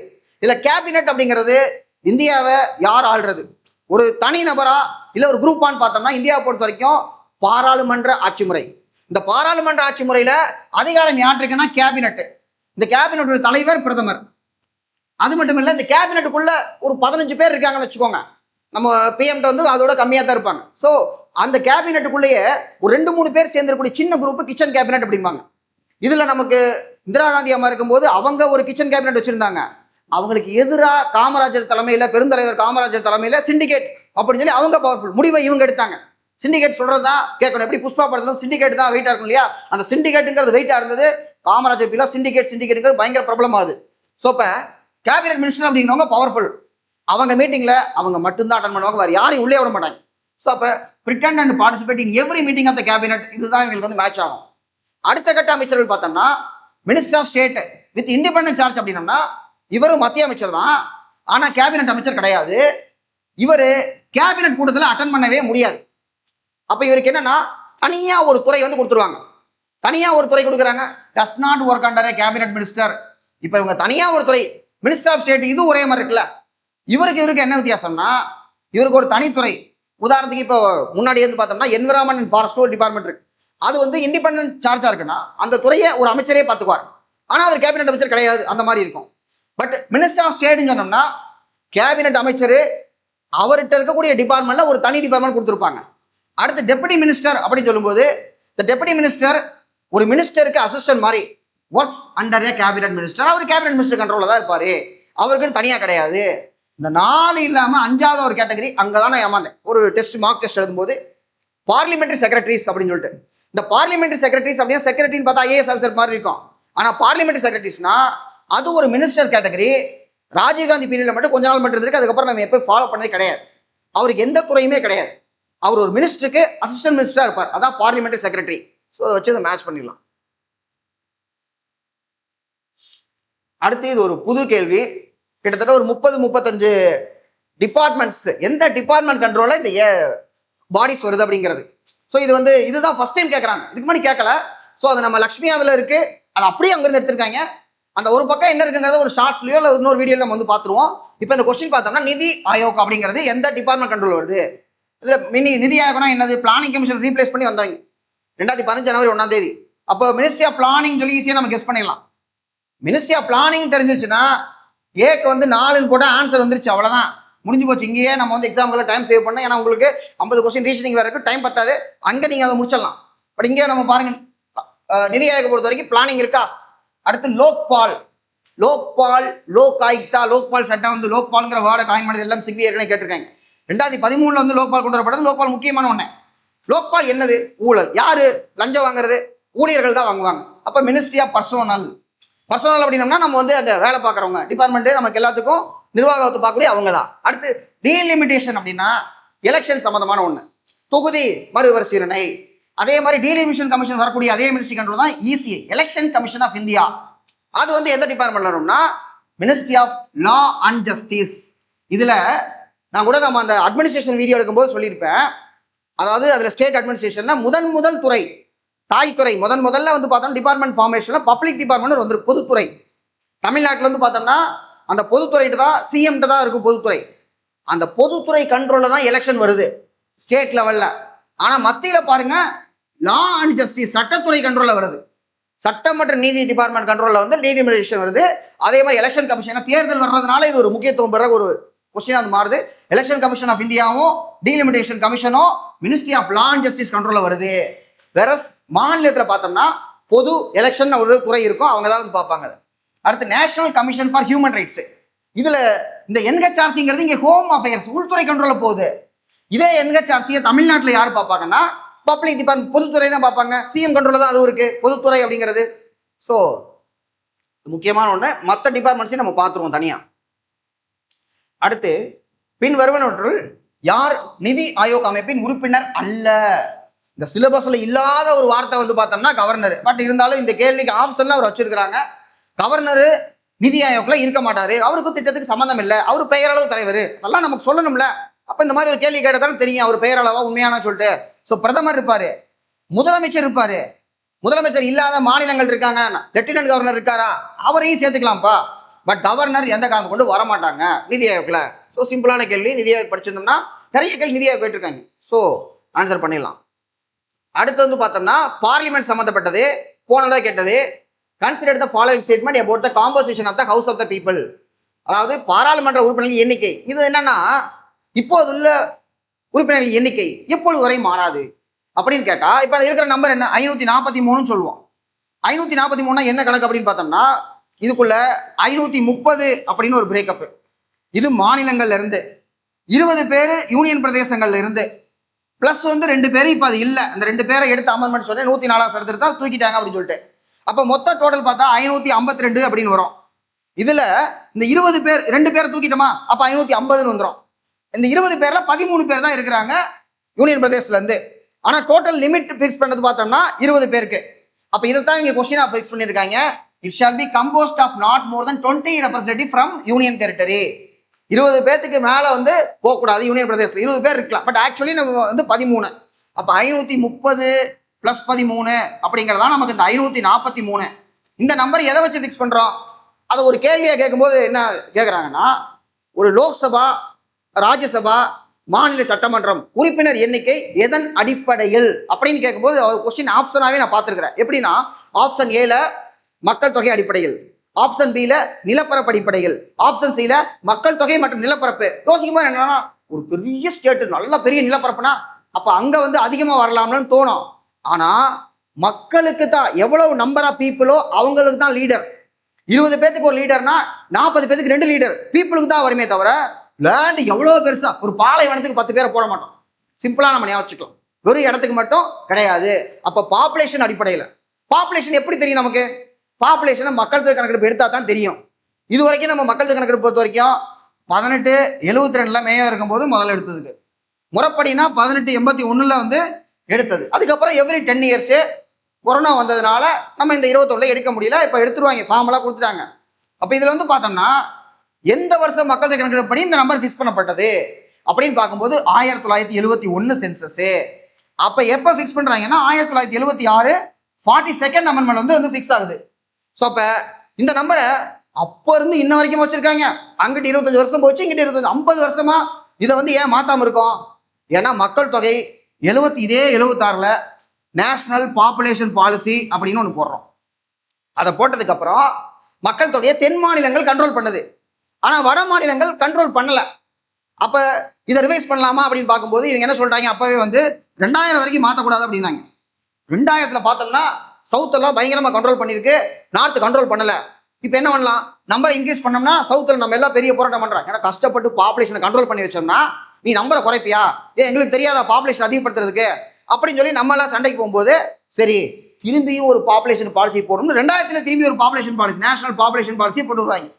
அதை போட்டு டிஎஃப்ஆரை குறைங்க, ஹெல்த் எல்லாம் ஹாஸ்பிட்டல் நிறைய கட்டுங்க, ஹாஸ்பிட்டலில் குழந்தை பிறந்தா குடும்ப கட்டுப்பாடு பண்ணிடலாம், இப்படி நிறைய பிளானிங் எல்லாத்தையுமே பண்ணி திரும்பவும் நம்ம குறைச்சிருக்கிறோம். சவுத்துல எல்லாம் குறைச்சி வச்சிருக்கிறோம், நார்த்தில் பாப்புலேஷன் வந்து இதாகல. இப்போ இந்த நம்பர் எங்க கொண்டு போயிருக்கேன், 2026 வரைக்கும், இந்த வருஷம் வரைக்கும். அப்ப இது ஒரு முக்கியத்துவம் வாய்ந்த கேள்வி. ஏன்னா நான் தமிழ்நாட்டை பொறுத்த வரைக்கும் அனைத்து கட்சி எல்லா கட்சியும் சேர்ந்து ஒரு கூட்டம் நடத்தி, எப்பா இதெல்லாம் பண்ணிடாதீங்கப்பா, நம்பர் இன்க்ரீஸ் பண்ணீங்கன்னா பொறுமையாவே இருக்க மாட்டோம்னு சொல்லி நம்ம சொல்லியிருக்கிறோம். 2026 அது முடியுது. இப்ப இருக்கக்கூடிய நம்பர் எப்போ வரைக்கும் அப்படின்னா 2026 வரைக்கும். அப்ப புதுசா ஒரு கணக்கெடுப்பு நடத்தி அதன்படி நம்ம நம்பர் இன்க்ரீஸ் பண்ணோம்னா போச்சு, நமக்கு நம்பர் குறைஞ்சு போயிடும் அப்படின்னு நம்ம வந்து இது பண்ணிருக்கோம். ஸோ அதுல இருந்து ஒரு கொஸ்டினை தூக்கி வீசிட்டாங்க நமக்கு.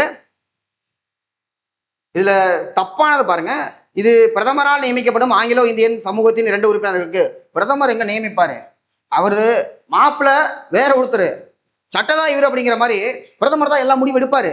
ஆனா பண்ணக்கூடியவர் யாரு, நியமிக்கிறவர் யாரு, பிரசிடென்ட். ஸோ 2 ஆங்கிலோ இந்தியன் நியமிக்கிறது, அது அந்த கான்செப்ட் இப்ப இல்ல, அது வந்து 104th அமெண்ட்மெண்ட் தூக்கியாச்சு. இது மாநிலங்களில் இருந்து 552 பேர், மாநிலத்தில இருந்து 552 பேர் இல்ல, ஒவ்வொரு மாநிலத்துக்கும் வந்ததுக்கு அந்த மாதிரி. அடுத்து இலக்கியம், அறிவியல், கலை மற்றும் சமூக அறிவியல் கொடுத்துருக்கேன், சோசியல் சயின்ஸ், அது நம்ம படிக்கிற புக்கு. சோசியல் சர்வீஸ், சமூக சேவை, சிறப்பு புலமை பெற்ற 12 பேர் குடியரசுத் தலைவர். எதுக்கு, ராஜ்யசபாக்கு, லோக்சபாக்கு இல்ல. அப்ப இதுவும் தப்பு. நல்ல மெனக்கெட்டு ஒரு தப்பான 3 ஸ்டேட்மெண்ட் செக் பண்ணிருக்காங்க, பரவாயில்ல. அடுத்து வந்து பார்த்தோம்னா இந்த தடவை கேட்டது கூற்று காரணத்துல வச்சிருக்கிறாங்க. ராஜ்யசபா ஒரு தொடர்ச்சியான அவை. Yes, Rajya Sabha is a permanent house, நிரந்தர அவை, தொடர்ச்சியா இருக்கு, கண்டினியூஸ் அண்ட் பர்மனன்ட், மற்றும் அது கலைக்கப்பட முடியாது, it cannot be dissolved.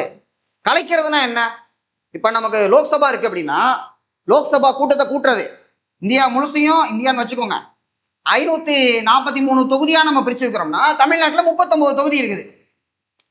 So அப்ப 39 தொகுதியிலையும் ஒவ்வொரு தொகுதியிலும் நம்ம உறுப்பினர்கள் இருக்காங்கன்னா எல்லாரும் வாங்க, டெல்லியில தான் பார்லிமெண்ட் இருக்குது, டெல்லி வாங்கன்னு கூப்பிடுறது பிரசிடென்ட்.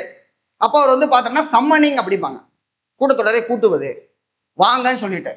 அங்க போனதுக்கு அப்புறம் எப்பா நீங்க சாப்பிட்டு வந்துருங்க, டீ காபி குடிச்சிட்டு வாங்க, சனி ஞாயிறு லீவு, இப்போ டெல்லி வரைக்கும் வந்துட்டீங்க, போய் அப்படியே தாஜ்மஹால், ஆக்ரா எல்லாத்தையும் வந்து பார்த்துட்டு வந்துருங்க, அப்படின்னு செங்கோட்டையெல்லாம் பார்த்துட்டு வந்துருங்க, டூர்லாம் போயிட்டு வாங்கன்னு டெல்லியில ஒரு சின்ன டூர் அடிச்சுட்டு வாங்க.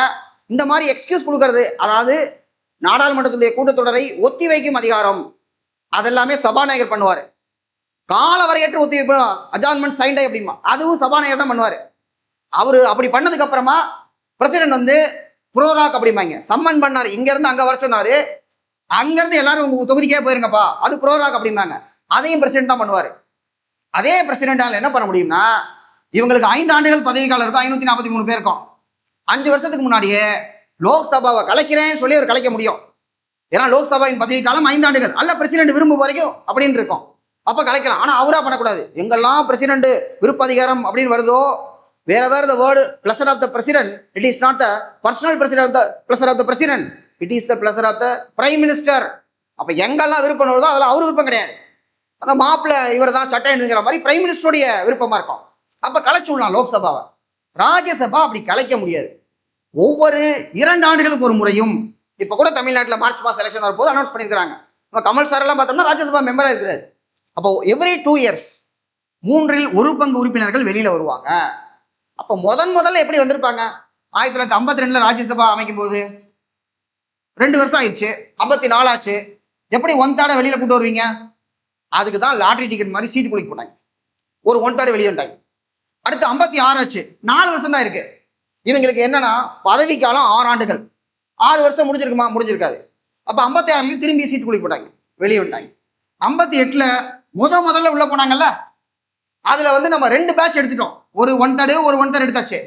3வது பேட்சை 58 ஆட்டோமேட்டிக்கா வெளியே வந்துருவாங்க. ஏற்கனவே வெளியே வந்தவங்களுக்கு திரும்பி ஒரு ரொட்டேஷன் சான்ஸ் கொடுத்து இப்ப கரெக்டா ப்ராப்பரா எவ்ரி 2 இயர்ஸ் ராஜ்யசபால இருந்து 3 1 பங்கு உறுப்பினர்கள் வெளியே வந்துட்டே இருக்காங்க.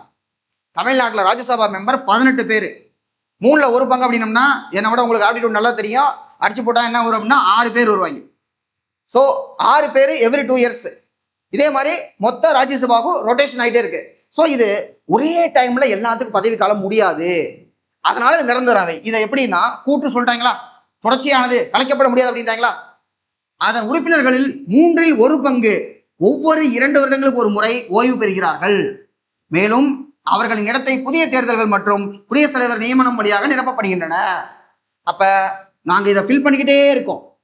எவ்ரி 2 years 1/3 தான் வெளியே வர்றாங்க, மொத்தமா வெளியில வரல. That is why it is a permanent house. அப்ப ரெண்டுமே மேட்ச் ஆகுது ஓரளவுக்கு. நம்ம ஆனா சில கேள்வியில கூற்று காரணம் எப்படா தொடர்பாக கண்டுபிடிக்க முடியாது, இதுல ஓரளவு கண்டுபிடிக்கிற மாதிரி இருக்கு. பெரும்பாலும் என்னன்னா ரெண்டுமே கரெக்டா சரியான விளக்கமா தான் இருக்கும் அப்படின்னு நான் புரிஞ்சு வச்சுக்கிட்டது. ரொம்ப எக்ஸ்ட்ராடினரி தப்புனா பிளாட்டண்டா தப்புன்னு தெரியும், இது தொடர்பு இல்லை அப்படின்னு சொல்லிட்டு. ஸோ அதனால வச்சு நம்ம ஆன்சர் பண்ணிடலாம். அடுத்த கேள்வி இந்த சார்பட்டால வரும். என்ன ரங்கா நியாயமா அப்படிங்கிற மாதிரி, தமிழ்நாட்டில் எத்தனை பேர் லோக்சபால் இருக்காங்கன்னு கேட்டா ஒரு நியாயம் இருக்கு. தெலுங்கானா, திரிபுரா, உத்தரகாண்ட்ல எல்லாம் லோக்சபால் எவ்வளவு பேர் இருக்காங்கன்னு கேட்டா, லக்ஷ்மிகாந்த் புக்ல லக்ஷ்மிகாந்த் அவர் வந்து என்ன பண்ணிருக்கிறாருன்னா ஏபிசிடி ஆர்டர்ல ஆல்பபெட்ல போட்டிருக்கிறாரு. ஸோ டி ஃபார் தமிழ்நாடு, திரும்பி TA, TE Telangana, TR Tripura, அதுக்கப்புறம் ஏபிசிடியில் யூ உத்தரகாண்ட் வந்துருக்குது. அதை தூக்கி இங்கே வந்து நமக்கு வந்து ஒரு கொஸ்டின் நான் பேஸ் பண்ணிட்டேன். இப்போ என்னன்னா அருணாச்சல பிரதேசத்துலேருந்து வரைச்சி ஆந்திராவிலேருந்து படிச்சுட்டு வர முடியுமா? தமிழ்நாட்டை சுற்றி இந்த தடவை இந்த பக்கம் ஏபிசிடினா அடுத்த தடவை வந்து இந்த பக்கம் நம்ம பிக்யூஆர்எஸ்டியில் அந்த பக்கம் போகிறோம். தமிழ்நாட்டுக்கு மேலே யார் இருக்காங்க, ஒரு சிக்கிம் எவ்வளோ இருக்குது, அதை வந்து நம்ம பார்த்துக்கணும். தமிழ்நாட்டை சுற்றி ஒரு 3 ஆப்ஷன் வைக்க முடியுமா? அதைத்தான் நம்ம வந்து ட்ரை பண்ண முடியும். இல்லை பக்கத்திலே ராஜ்யசபாவில் வந்து 18 பேர், இங்கே வந்து 7 பேர் அப்படி வந்து கொடுத்துருக்காங்க, ஒருத்தர் 3 பேர் அப்படின்னோம்னா ஓகே. ஒரு அவரே ஆளே கேள்வி எடுத்திருக்காருன்னு வச்சுக்கோங்க. ஒரு கேள்வி லோக்சபாலேருந்து எடுத்து கொடுத்துருக்காரு, இந்த தடவை நம்ம கேட்டாங்க. இன்னொரு கேள்வி ராஜ்யசபாக்குன்னு வச்சிருக்காரு, அடுத்த எக்ஸாம்பிள் வந்துச்சுன்னா போட்டு விட்டு போயிடலாம் நம்ம. ஸோ இதில் என்னன்னா தமிழ்நாட்டில் ஓட்டு கேட்கும்போது 40 நம்மதே 40 நம்மதேம்பாங்க. 40 தொகுதி நம்மகிட்ட இல்லை, 39 தொகுதி தான் இருக்குது. 40வது தொகுதி இதுன்னா பாண்டிச்சேரி, நம்ம பாண்டிச்சேரி விட்டு கொடுக்க முடியுமா? ஸோ அதனால பாண்டிச்சேரியும் சேர்த்துக்கிட்டு தான் நம்ம 40 நம்மதே அப்படின்னு சொல்லி நம்ம வந்து சொல்லிக்கிட்டு இருக்கோம். பாண்டிச்சேரி சேர்த்துக்கிட்டு. ஸோ 39 தான் ஆன்சரு, 40 கிடையாது. அதே மாதிரி தெலுங்கானா பார்த்தோம்னா 19 பேரா அப்படின்னு கேட்டால் அந்த பக்கத்தில் நான் பார்த்ததுக்கு அப்புறம் தெரியுது. அதர்வைஸ் தெலுங்கானாவில் 19 பேர் இருக்காங்கன்னு எனக்கு தெரியாது. 17 தெலுங்கானாவில். அப்போ இது ரெண்டும் தப்பு. திரிபுராவும் உத்தரகாண்ட் 2 பேரா, இது ரெண்டும் வந்து கரெக்ட். எது இன்கரெக்ட்னு கேட்குறாங்க, 1 and 2 இஸ் இன்கரெக்ட். அவ்வளோதான். அடுத்து சிஎம் அண்ட் கவுன்சில் ஆஃப் மினிஸ்டருக்கு போன தடவை கேட்டிருக்கிறது என்ன கேட்டிருக்காங்கன்னா, council of ministers shall be collectively responsible to the state legislative assembly. கூட்டு பொறுப்பு, நான் கூட்டு பொறுப்புன்னு சொல்லுவேன். எனக்கு எப்படி நமக்கு ஞாபகம் வருமோ அப்படி ஞாபகம் வேண்டிதான். கூட்டு பொறுப்பா அப்படின்னா என்னன்னா, இந்த அமைச்சரவை குழு ஒட்டுமொத்தமா ஒரு டீமா 35 பேர் இருக்காங்கன்னா 35 பேரும் ஒன்னா செயல்படுவாங்க. நீந்தனா ஒன்னா நீந்திரம், முங்கனா ஒன்னா முங்கிடணும். முதலமைச்சர் பதவி காலியாச்சுன்னா நம்ம கூட தமிழ்நாட்டில் இந்த மாதிரி பார்த்துருக்குறோம். முதலமைச்சர் மட்டும் மாற மாட்டாங்க, கூட எல்லாருமே சேர்ந்து அவங்க பேரை சொல்லி அப்படின்னு சொல்லி பதவி ஏற்றுக்கிறாங்கல்ல. அப்ப என்னன்னா ஒட்டுமொத்தமா அவங்க வந்து பொறுப்புடையவர்கள். யாருக்கு? சட்டமன்றத்துக்கு. தமிழ்நாட்டில் ஒருத்தர் முதலமைச்சர் ஆகணும்னா யாரா இருந்தாலும் சரி 117, இந்த 117 அப்படிங்கிறது நமக்கு வந்து பெரும்பான்மைக்கு தேவை +1, 50% +1. அப்ப 118 சீட் இருக்கணும், அப்பதான் சிஎம் ஆக முடியும். அதான் பெரும்பான்மை. அப்ப 234க்கு யாருக்கு பெரும்பான்மை இருக்கோ they can only become a CM of Tamil Nadu. ஒருத்தர் மட்டும் ஜெயிச்சா பத்தாது, எல்லா தொகுதியும் ஒருத்தரால் நிற்க முடியாது, ஒருத்தரால் மேக்சிமம் 2 தொகுதியில் நிற்க முடியும் அப்படின்னு மக்கள் பிரதிநிதித்துவ சட்டம் ரெப்ரஸன்டேட்டிவ் ஆஃப் பீப்புள் ஆக்ட் 1951 சொல்லுது. அப்ப கண்டிப்பா நமக்கு என்ன தேவை, 118 எம்எல்ஏ இருந்தா தான் சிஎம் ஆக முடியும் அப்படின்னு இருக்கு. அதை கூட்டு பொறுப்பு அப்படின்னு நம்ம வந்து வச்சிருக்கோம். கலெக்டிவ்லி ரெஸ்பான்சிபிள், அமைச்சரவைக்குள் ஒட்டுமொத்தமா ரெஸ்பான்சிபிள். இவங்க நினைச்சா நம்பிக்கையில்லா தீர்மானம் நிறைவேற்றி தூக்கிடலாம். A governor shall administer the oath of office and secrecy to the minister. ஒரு அமைச்சரை வந்து அவர் தான் அப்பாயின் பண்றாரு. ஸோ இதுவும் கரெக்டான ஒன்று. ஏன்னா எல்லா அமைச்சர்கள் பதவி வைக்கிற தமிழ்நாட்டில் நம்ம பார்த்துருக்குறோம். கவர்னர் மாளிகையில் போய் ஸ்டேஜ் எல்லாம் போட்டு அழகா வந்து பார்த்தோம்னா பதவி பிரமாணம், ரகசிய காப்பு உறுதிமொழி வந்து ஏற்றுக்குவாங்க. அவங்க பேரை சொல்லி ஏற்றுக்கிறது நிறைய தமிழ் சினிமாவில் நம்ம பார்த்துருக்குறோம். அடுத்து salaries allowances of state minister shall be determined by the union legislature. வச்சாங்க என்னப்பா அது, இங்க இருக்கக்கூடிய அமைச்சருடைய சம்பளத்தை பாராளுமன்றம் ஃபிக்ஸ் பண்ணா நியாயமாது? இப்படி போட்டோம்னா நமக்கு குழி தோண்டி வச்சிருக்கான்னு அர்த்தம். அந்த குழிக்குள்ள நம்ம விழுகாம நம்ம தாண்டி வரணும், சரியா? ஸோ அப்ப இது தவறான ஒண்ணு. அப்போ 1 and 2 ஒன்லி கரெக்ட். முதலமைச்சர் தொடர்பான இந்த தடவை கேள்வி, இந்த தடவை என்ன கேட்டிருக்காங்கன்னு பார்க்கலாம். முதலமைச்சர் தொடர்பான பின்வரும் கூற்றுகள் எது சரியானவை அல்ல, எது தவறுன்னு கேட்டிருக்காங்க. முதலமைச்சரை தெரிவு செய்வதற்கும் நியமனம் செய்வதற்கும் அரசியலமைப்பில் குறிப்பிட்ட நடைமுறை உள்ளது, குறிப்பிட்ட நடைமுறை கிடையாது. பெரும்பான்மை பெற்ற கட்சியின் தலைவர் அப்பாயின்மெண்ட்லாம் தான் இருக்கே தவிர குறிப்பிட்ட நடைமுறை கிடையாது. இன்னொன்று, இந்த கேள்வி இந்த மாதிரி நம்ம சட்ட விளக்கம் கொடுக்குறது நம்ம என்ன லாயரா? நம்ம டிஎன்பிஎஸ் படிக்கிறோம். நம்ம எந்த சோர்ஸ்ல பார்த்துருப்போம்? லக்ஷ்மியான் புக்கு பார்த்துருக்கோம்னா லக்ஷ்மியான் புக்ல இருந்து அப்படியே காப்பி பேஸ்ட் பண்ணியிருக்காங்க இந்த கேள்வியை. அதுல தெளிவா இருக்கு, the constitution does not contain இருக்கு. இங்க டஸ் நாட்டை தூக்கிட்டாங்க, விச் மீன்ஸ் இது தப்பு. அப்ப டஸ் நாட் கண்டைன் இருக்கு, அப்ப இங்க contains specific procedure for the selection and appointment of the CM. முதலமைச்சர் அப்பாயின்ட் பண்றதுக்கு அப்படி ஒரு ஸ்பெசிபிக் ப்ரொசீஜர் கிடையாது. தேர்தல் நடக்கும், தேர்தலில் எந்த கட்சி பெரும்பான்மை பெற்றதோ அந்த கட்சியினுடைய தலைவர் அல்லது தலைவர் யாரை சொல்றாரோ, இப்போ நம்ம சர்க்கார்னு ஒரு படம் பார்த்துருப்போம். சர்க்கார் படத்தில் அவரு முதலமைச்சர் ஆக மாட்டாரு. ஜெயிச்சதுக்கு அப்புறமா நான் எதிரணியில் இருக்கேன், ஏன்னா 234 ஜெயிச்சு விடுவாங்க. 234 இந்த ஒரு பருத்தி வீரன் வரும்ல, 13 சோக்கரால எப்படி படிக்கிறது, அது மாதிரி 234 ஜெயிக்கும் போது யாரு சிஎம் ஆகுறதோட அவர் சிஎம் ஆக மாட்டார். நீங்க எல்லாரும் அங்க உட்காருங்க, நான் எதிர்த்துல உட்காந்து கேள்வி கேட்கிறேன் அப்படின்னு வரல. அது மாதிரி தெளிவான ப்ரொசீஜர் இல்லை, அதனாலதான் அந்த மாதிரிலாம் சொல்ல முடியுது. அதே மாதிரி நம்ம முதல்வன் படத்துல பார்த்துட்டு ஒரு நாள் நீ சிஎம் இருக்கியா அப்படிமாங்கல்ல, அப்போ நிறைய புக்கை பரட்டுவாங்க. வாய்ப்பு இருக்கு, என்ன வாய்ப்பு இருக்கு, அதுல தெளிவா ஒன்றும் சொல்லல, அதான் வாய்ப்பே, சட்டத்தில் இருக்க ஓட்ட. ஸோ பெரும்பான்மை பெற்ற கட்சியினுடைய தலைவர், அந்த தலைவர் யார் சொல்றாரோ அவங்க சிஎம் ஆயிரலான் இருக்கு. ஸோ அப்போ இது தவறான ஒண்ணு. அடுத்து, a person must prove his majority in the legislative assembly before he is appointed as a CM.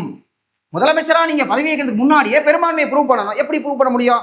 தேர்தல் முடிஞ்சிருச்சு, தேர்தல் முடிஞ்ச உடனே எல்லாரும் பெரும்பான்மையை ப்ரூவ் பண்ணுங்க சொல்ல முடியுமா? அப்போ அவர் கொண்டு போய் லெட்டர் கொடுப்பார், கடிதம் கொடுப்பார். அதான் வழக்கம். கடிதத்தை எடுத்துட்டு போய் கவர்னர் மாளிகையில் பாருங்க எனக்கு எவ்வளோ எம்எல்ஏ சப்போர்ட் இருக்கு அப்படின்னு கொடுத்தோம்னா அவர் வந்து சரின்னு முதலமைச்சரா பதவி பிரமாணம் பண்ணி வச்சிருவார். பண்ணி வச்சு ஒரு மாசத்துல அவர் ப்ரூவ் பண்ணா போதும். இப்படி இதை வந்து சர்க்காரியா கமிஷன்லையும் சொல்லியிருக்கிறாங்க. 1983 போடப்பட்டு 88 வந்து ரிப்போர்ட் வந்து கொடுக்கப்பட்டது சர்க்காரியா. அதிக அளவில் வந்து பார்த்தோம்னா நடைமுறைப்படுத்தப்பட்ட ஒரு ரிப்போர்ட் 247 180 நம்ம நடைமுறைப்படுத்தினாங்க. அதே மாதிரி 1994 எஸ்ஆர் பொம்மை கேஸ் அப்படின்னு முக்கியமான ஒன்று, மத்திய மாநில உறவுகள்ல பொம்மை கேஸ்லையும் இந்த மாதிரி எப்போ நீங்க வந்து மஸ்ட் நாட்னு இருக்கும், இந்த இடத்துல ஷால் நாட் ப்ரூவ் பண்ண வேண்டிய அவசியம் இல்லை. பொம்மை கேஸ்லையும் சொல்லியிருக்காங்க, எஸ்ஆர் பொம்மை கேஸ்லையும். அப்ப இதுவும் தப்பு. அடுத்து, a person who is not a member of state legislature can be appointed as a chief minister. அப்ப இந்த இடத்துல a person who is not a member of the chief minister state legislature அப்படின்னா என்னன்னா, ஒருத்தர் எம்எல்ஏவே இல்லை, எம்எல்ஏ இல்லாதவரால் சிஎம்எல் ஆக முடியுமா அப்படின்னு கேட்டா ஆக முடியும். ப்ரொவைடட் 6 மாசத்துக்குள்ள அவர் வந்து என்ன ஆகணும்னா மெம்பர் எலெக்ட் ஆகணும். 2001 அம்மாவுடைய கட்சி ஜெயிச்ச பொழுது அவங்க எம்எல்ஏ இல்லை. அப்பதான் வந்து இப்ப இருக்கக்கூடிய பன்னீர்செல்வம் அவர் வந்து என்ன பண்ணாங்கன்னா முதலமைச்சர் ஆக்குறாங்க. என்ன ரீசனு? அவங்க எம்எல்ஏவே இல்லை, ஆனா முதலமைச்சரா பதவி ஏற்றுட்டாங்க. நீங்க எம்எல்ஏவே கிடையாது, எப்படி முதலமைச்சராக முடியும்? ஏன்னா அவங்களுக்கு வந்து ஒரு தடை இருந்தது, நிக்க முடியாது, வர முடியாதுங்கிற மாதிரி இருந்தது. அப்புறம் தான் வந்து பார்த்தோம்னா எம்எல்ஏ இல்லாட்டி நீங்க சிஎம் ஆக முடியாது. 6 மாசங்கிற ப்ரொவிஷன் இருக்கு, ஆனா 6 மாசம் கழிச்சும் எலெக்ஷன்ல நீங்க நிக்க முடியாது, வர முடியாது. ஸோ தட் அது வராது, செல்லாது அப்படின்னாங்க. அப்ப என்னன்னா, ஒருவர் சட்டமன்றத்தில் உறுப்பினர் இல்லாத போதும் முதலமைச்சராக பதவியேற்க முடியும் அப்படின்னம்னா திஸ் இஸ் ரைட்டு. எது வந்து ராங் அப்படின்னு பார்த்தோம்னா 1 and 2 இஸ் ராங். ஆனா இங்க வந்து 1 and 2 தவறுன்னு எங்கேயா இருக்கான்னு பார்த்தா இல்லை. அப்ப இந்த கொஸ்டினையும் பிளேஸ்ட் பிஃபோர் தி எக்ஸ்பர்ட் கமிட்டின்னு வைக்கலாம். ஆனா இந்த இடத்துல ஒரு ட்விஸ்ட் வச்சிருக்காங்க. லக்ஷ்மியான் புக்கோட நானும் வந்து பார்த்து என்னடா அப்படி வித்தியாசப்படுதுன்னு பார்த்தா இந்த statement, a person who is not a member of state legislature can be appointed as a chief minister for a period of 6 months. இது இதோட முடியல, புள்ளி வைக்கல. புள்ளிக்கு அப்புறம் முழு சென்டென்ஸ் இருக்குது. 6 மாதங்களுக்கு வித்தின் விச், அதுக்குள்ள நீங்க ஏதாவது ஒரு அவையில ஒரு வேலை மேலவை இருக்கிற ஸ்டேட்டா இருந்தா முதலமைச்சருக்கு என்ன பண்ணணும், எம்எல்ஏவோ எம்எல்சியா எலெக்ட் ஆயிடணும் அப்படின்னு இருக்கு. அதனால இவங்க 3மே தப்புன்னு சொல்லலாம். அது ஒண்ணுதான் வாய்ப்பு இருக்கே தவிர மற்றபடி கரெக்டா எது தப்புன்னு கேட்டா 1 2 தப்பு, 3வது ரைட்டா இருக்கக்கூடிய வாய்ப்பு நிறைய இருக்கு. அடுத்த கேள்வி, மாநில அளவில் உண்மையான நிர்வாக அதிகாரம் யாரிடம் உள்ளது? தெரிஞ்சுக்கிறோம்ல எல்லாரும், யாருக்கிட்டப்பா உண்மையான அதிகாரம் இருக்கு தமிழ்நாட்டில்? மாநில அளவில் யார்கிட்ட இருக்கு? ஆப்ஷன் ஏல கவர்னர். அவர் இல்லைங்க, அவர் இல்லை அப்படின்னு சொல்லணும்ல, அசம்பிளியில பேச மாட்டேங்கிறார் அப்படின்னு சொல்லிட்டு. அப்ப முதலமைச்சர் மற்றும் அமைச்சரவை குழு. தெரிஞ்சுக்கிட்டீங்களா? ஒரு காமெடி வரும்ல, தெரிஞ்சுக்கிட்டியா புரிஞ்சுக்கிட்டியா அப்படிங்கிற மாதிரி, அந்த மாதிரி ஒன்று கற்றுட்டு இருக்காங்க. பிகாஸ் கவர்னர்ங்கிற வேர்டே சிலபஸ்ல இல்லை நமக்கு, குரூப் 2 மெயின்ஸ்ல. ஸோ கவர்னர் இல்லை, முதலமைச்சர் மற்றும் அமைச்சரை குழு, அவர் தான் உண்மையான அதிகாரம். அதாவது டி ஃபேக்டோ டி ஜீரோ அப்படிம்பாங்க. டி ஜீரோனா அந்த பெயர் அளவுக்கு சட்டப்படி இருக்கக்கூடியது டி ஜீரோ. டி ஃபேக்டோ அப்படின்னம்னா அவர் தான் எல்லாம். அது யாரு? முதலமைச்சர் மற்றும் அமைச்சரவை குழு.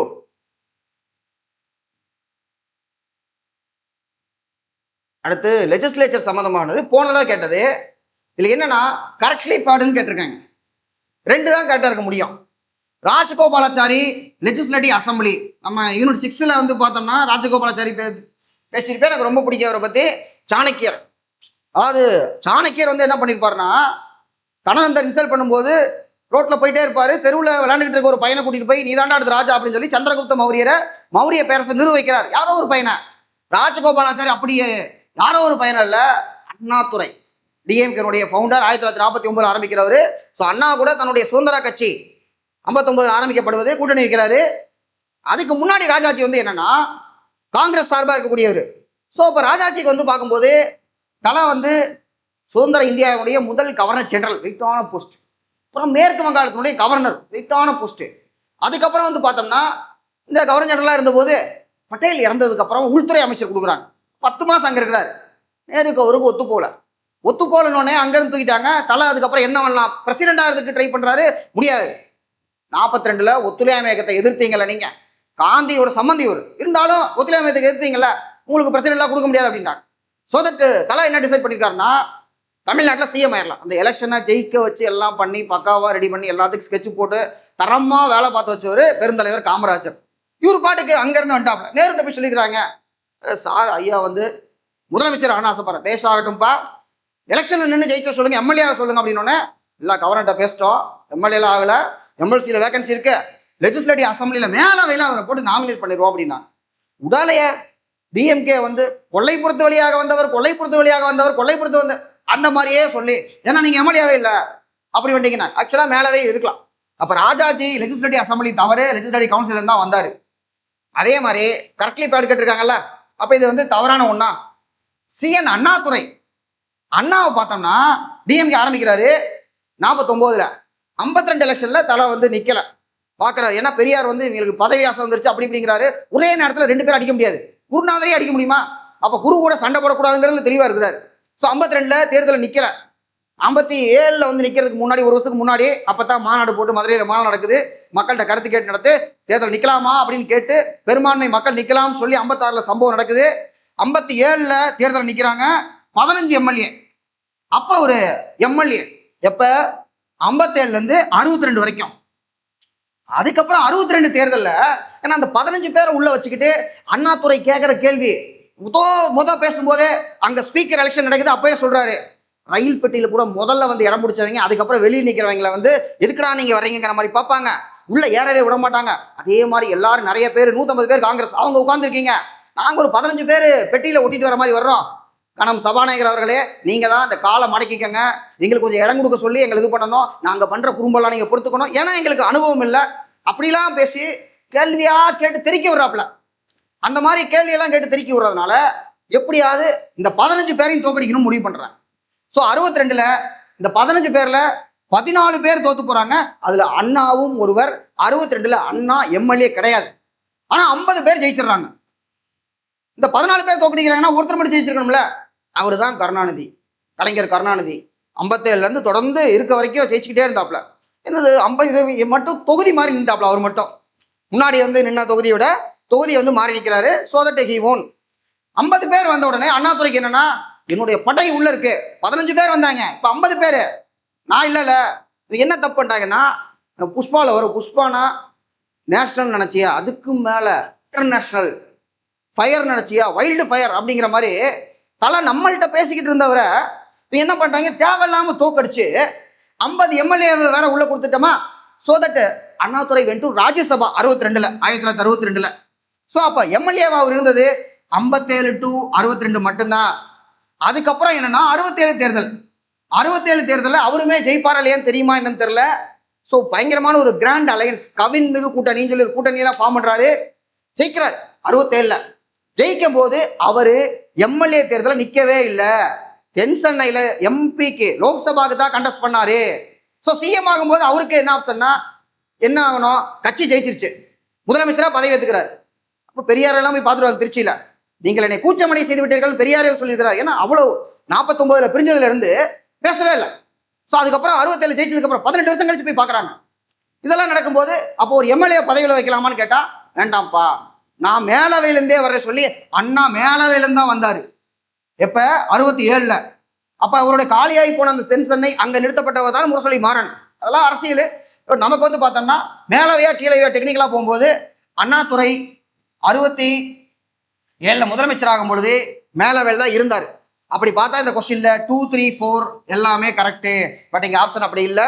ஸோ அண்ணாவை விட்டுட்டு 2 and 3 மட்டும் கொடுத்துருக்காங்க. அடுத்து ஒரு மசோதாவை ஆளுநர் குடியரசுத் தலைவரின் பரிசீலனைக்காக ஒதுக்கினால் அதற்கான பொருள் என்ன? ஆளுநருக்கு அது பிடிக்கலைன்னு பொருள். எப்படி ஆப்ஷன் செட் பண்றாங்க பாருங்க. ஆளுநர் தனிப்பட்ட முறையில் ஒப்புக்கொள்ளவில்லை. ஆக்சுவல் ஆன்சர் என்ன?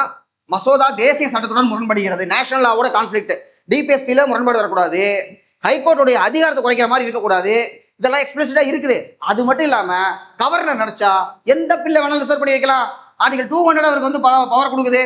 Governor can reserve any bill for consideration of president. So but இதில் ஆப்டான ஆன்சர் பார்த்தோம்னா மசோதா தேசிய சட்டத்துக்கு முரண்படுகிறது அப்படிங்கிறதான். நம்ம இணக்கமாக செல்லணும். இணக்கமாக செல்லலைன்னா கலைச்சு விடுவாங்க. அடுத்து 73rd 74th அமெண்ட்மெண்ட்ல நமக்கு என்ன கேட்டிருக்காங்கன்னா கமிட்டி அரேஞ்ச்மெண்ட் ஏற்கனவே நான் சொல்லிட்டேன் நான் முன்னாடி பார்க்கும்போதே. ஸோ ஜிவிகே ராவு ராசி வச்சுக்கோங்க. 1985ல் ராவ் கமிட்டி, 86ல் வந்து பார்த்தோம்னா சிங்வி 1986ல் ராசி அப்படின்னு சொல்லி நான் வச்சிருக்கேன். அதுக்கு முன்னாடியே ஹனுமந்தராவ் கமிட்டி 84ல் ஒரு வருஷத்துக்கு முன்னாடி வந்து ஹனுமந்தராவ் கமிட்டி இருக்கும். அப்புறம் 88ல் வந்து பார்த்தோம்னா காட்கில் யோஜனா அப்படிம்பாங்க, அதுவும் பஞ்சாயத்து ராஜுக்காக. அதே 82ல டுன்கன் பிளான் அப்படின்னு சொல்லி ஒன்று இருக்கும். 88ல் டுன்கன் பிளான் வரும். ஸோ இதெல்லாம் பஞ்சாயத்து ராஜ் தொடர்பான கமிட்டிகள். பல்வந்த்ராய் மேத்தா அதான் முதல்ல 57, அசோக் மேத்தா 77. ஸோ வச்சு ஆர்டர் பண்ணிடலாம். அடுத்து காட்கில தனியாக கேட்டாங்க 88. ஒரே பக்கத்துல இருந்து 2 கேள்வி போன தடவை கேட்டிருக்காங்க 88. அடுத்து என்ன? Which one does not include 3 tier? 3 அடுக்குல எது வராது அப்படிங்கிறாங்க. 3 அடுக்குல கிராம சபா வராது. கிராம சபா அப்படிங்கிறது ஒரு அடுக்கு பஞ்சாயத்து கிடையாது. அந்த கிராமத்துல யாருக்கெல்லாம் ஓட்டு உரிமை இருக்கோ அவங்க எல்லாரும் சேர்ந்ததான் கிராம சபா, கிராஸ் ரூட் டெமோக்ரஸி அப்படிம்பாங்க. இந்த வேர்டு கிராம சபா காயின் பை எல்எம் சிங்வி. அப்படிதான் லோக்பால்ங்கிற டேர்மை காயின் பண்றவர் சிங்கி தான் கிராம சபா அப்படிங்கிற டேர்ம் வந்து காயின் பண்றாரு. ஸோ அப்போ இதுல பஞ்சாயத்து சமிதி, கிராம பஞ்சாயத்து கீழே இருக்கும், கடைசியில் இருக்கிறது. அதுக்கு மேல பஞ்சாயத்து சமிதி இருக்கு. அதுக்கு மேல ஜில்லா பரிஷத் மாவட்ட அளவில் இருக்கக்கூடியது. ஸோ மாவட்டம் கிராமம் 2க்கு நடுவில் ஒரு இடைநிலை. இந்த மாதிரி தான் 3 டயர் வந்து அமைஞ்சிருக்கும். கிராம சபை அப்படிங்கிறது அதுல கிடையாது. அடுத்து இந்த தடவை கேட்டது ராஜஸ்தான் மாநிலத்தின் நகூர் பஞ்சாயத்துல யார் தொடங்கி வச்சா? ஜவஹர்லால் நேரு தொடங்கி வச்சார். பட்டேல் செத்து போயிட்டார், 50லேயே செத்து போயிட்டார். 59 தொடங்கி வைக்கும்போது பட்டேல் இல்லை. ஸோ ஜவஹர்லால் நேரு மகாத்மா காந்தி பர்த்டே அன்னைக்கு அக்டோபர் மாதம் 2ஆம் தேதி வந்து தொடங்கி வைக்கிறார். இதுல ஹுக்கும் சிங்னு போட்டிருக்காங்க, ஜெயிலர் படத்துல இருந்து எடுத்தாங்க தெரியல ஹுக்கும் அப்படின்ட்டு. அசோக் மேத்தா அதே கேள்வி பார்த்தீங்களா? அதே கேள்வி வந்து திரும்பி கேட்டிருக்காங்க. போனதாக கேட்ட கேள்வி அப்படியே இதே எக்ஸாம்ல இருந்தே குரூப் 2 இருந்தே திரும்பி ரிப்பீட் ஆயிருக்கு. ஸோ இந்த கேள்வி கொஞ்சம் ஆப்ஷன் மட்டும் மாற்றி கேட்டிருக்கிறாங்க. பட் சேம் 4 பேர், அதே 4 பேர் தான் உள்ள இருக்கிறாங்க. அசோக் மேத்தா, ராவ், பல்வந்தராய், எல்எம் சிங் 4 பேர் தான் இருக்கிறாங்க. அடுத்து திரும்பி அந்த 3 டயர் ஒரே மாதிரியே கேட்டிருக்காங்க. The system of governance in panchayat raj setup in followed by. எத்தனை டயர் இருக்கும்? இங்க வந்து சிங்கிள் 2, 4 இருக்கு. 3 டயர் தான் வரும். Local self government at village, block, district லெவல்ல இருக்கும் அப்படிங்கறத கேட்டிருக்காங்க. அடுத்து 1994 ஆக்ட் சம்பந்தமா இதுல என்னன்னா போனடா கேள்வி கேட்கல, அதே ஆக்டே மாத்திக்கிட்டாங்க. முனிசிபாலிட்டி அப்படின்னு சொல்லி கேட்டுவிட்டாங்க. முனிசிபாலிட்டியில செக்ஷன் 112 அப்படின்னு நானும் முனிசிபாலிட்டி எடுத்து பார்த்தேன். அங்க இருக்கிறவங்களுக்கே அது தெரியாது. இந்த செக்ஷனே டெல்டான்னு போட்டிருந்தாங்க. ஸோ முனிசிபாலிட்டி நம்ம படிக்க முடியாது, தேவையில்லை. பட் இந்த தடவை கேட்டதுல என்ன கேட்டுட்டாங்கன்னா வெறும் சாப்டர் மட்டும் ஒரு எக்ஸாம் வந்துருந்தது. பட் குரூப்ல செக்ஷனுக்குள்ளேயே போயிட்டாங்க. இது நம்ம செக்ஷன் தனியாக தான் படிக்கணும். ஏன்னா கான்ஸ்டியூஷன்லேயே நமக்கு இந்த மாதிரி செக்ஷன்ஸ் வந்து படிக்கிறது சிரமமான விஷயமா இருக்கு. பட் இதே மாதிரி கிட்டத்தட்ட 260க்கு மேல இருக்கு செக்ஷன்ஸ். இதை நம்ம வந்து பார்த்தோம்னா முக்கியமானது மட்டும் தனியார் வீடியோவில் போடுறேன், அதை பார்த்துக்கலாம் நம்ம. அடுத்து இது பொதுவான கேள்வி, நம்ம கரண்ட் அஃபேர்ஸ் மெட்டீரியல் இருக்கு, நிறைய தடவை நம்ம வந்து பேசியிருக்கிறோம். Tamil Nadu government have ordered contract of the grama sabha கூட்டம் ஆண்டுக்கு 6 தடவை நடக்கும் அப்படிங்கிறது. அதுல ஜனவரி 26, மார்ச் 22 வாட்டர் டே வந்து நம்ம பண்றது. மே 1 எல்லா பக்கம் நடக்கும். ஆகஸ்ட் 15 எல்லா பக்கம் நடக்கும். அக்டோபர் 2 எல்லா பக்கம் நடக்கும். இந்த மார்ச் 22 நவம்பர் 1 பார்த்தோம்னா நிறைய ஸ்டேட்டுக்கு பர்த்டே இருக்கும். தமிழ்நாட்டுக்கு அன்னைக்கு பர்த்டே இருக்கலாம் வச்சிருந்தாங்க. பிறந்தா நம்ம வந்து தமிழ்நாட்டுக்கு பர்த்டேன்னா அன்னைக்கு வைக்க கூடாதுப்பா. நவம்பர் 1.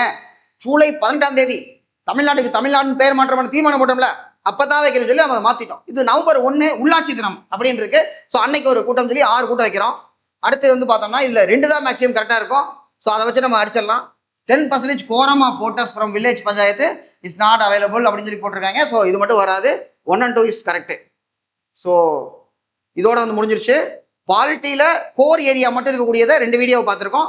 இதே மாதிரி குரூப் 2க்கு கொஸ்டின் வச்சு ஒன்று பார்ப்போம். தென் வந்து நம்ம லைவ்ல ஒரு ஃபுல் டே டிஸ்கஷன்ல எல்லாத்தையுமே ஓவரால் பாலிட்டி, ஓவரால் நமக்கு யூனிட் 6ல இருக்கக்கூடிய கண்டென்ட், அதாவது நம்மளுடைய அந்த தமிழ்நாடு வரலாறு திரும்பி ஒரு நம்ம ரிவிஷன் பண்ணுவோம். முக்கியமான கண்டென்ட்லாம் பார்ப்போம். தொடர்ந்து பார்த்துட்டே இருங்க. அதே மாதிரி இந்த ஃப்ரெஷருக்குன்னு சொல்லி ஒரு இனிஷியேட் பண்ணியிருந்தேன். இந்த வீடியோ ஒருவேளை ஃப்ரெஷர் பார்த்துருந்தீங்கன்னா உங்களுக்கு நான் அடுத்து வந்து பார்த்தோம்னா 10th புக் பார்த்துருப்போம். 12th புக்கோடைய கண்டினியூஷன் வந்து போடணும். அதில் அவ்வளோ ஒரு அமைப்பே இல்லாத படம் இருக்கு. 12th முதல் படம் வந்துட்டு. ஸோ அதில் முக்கியமானது மட்டும் நம்ம வந்து பார்த்துருவோம். அடுத்து கண்டினியூ பண்ணுவோம். தேங்க்யூ.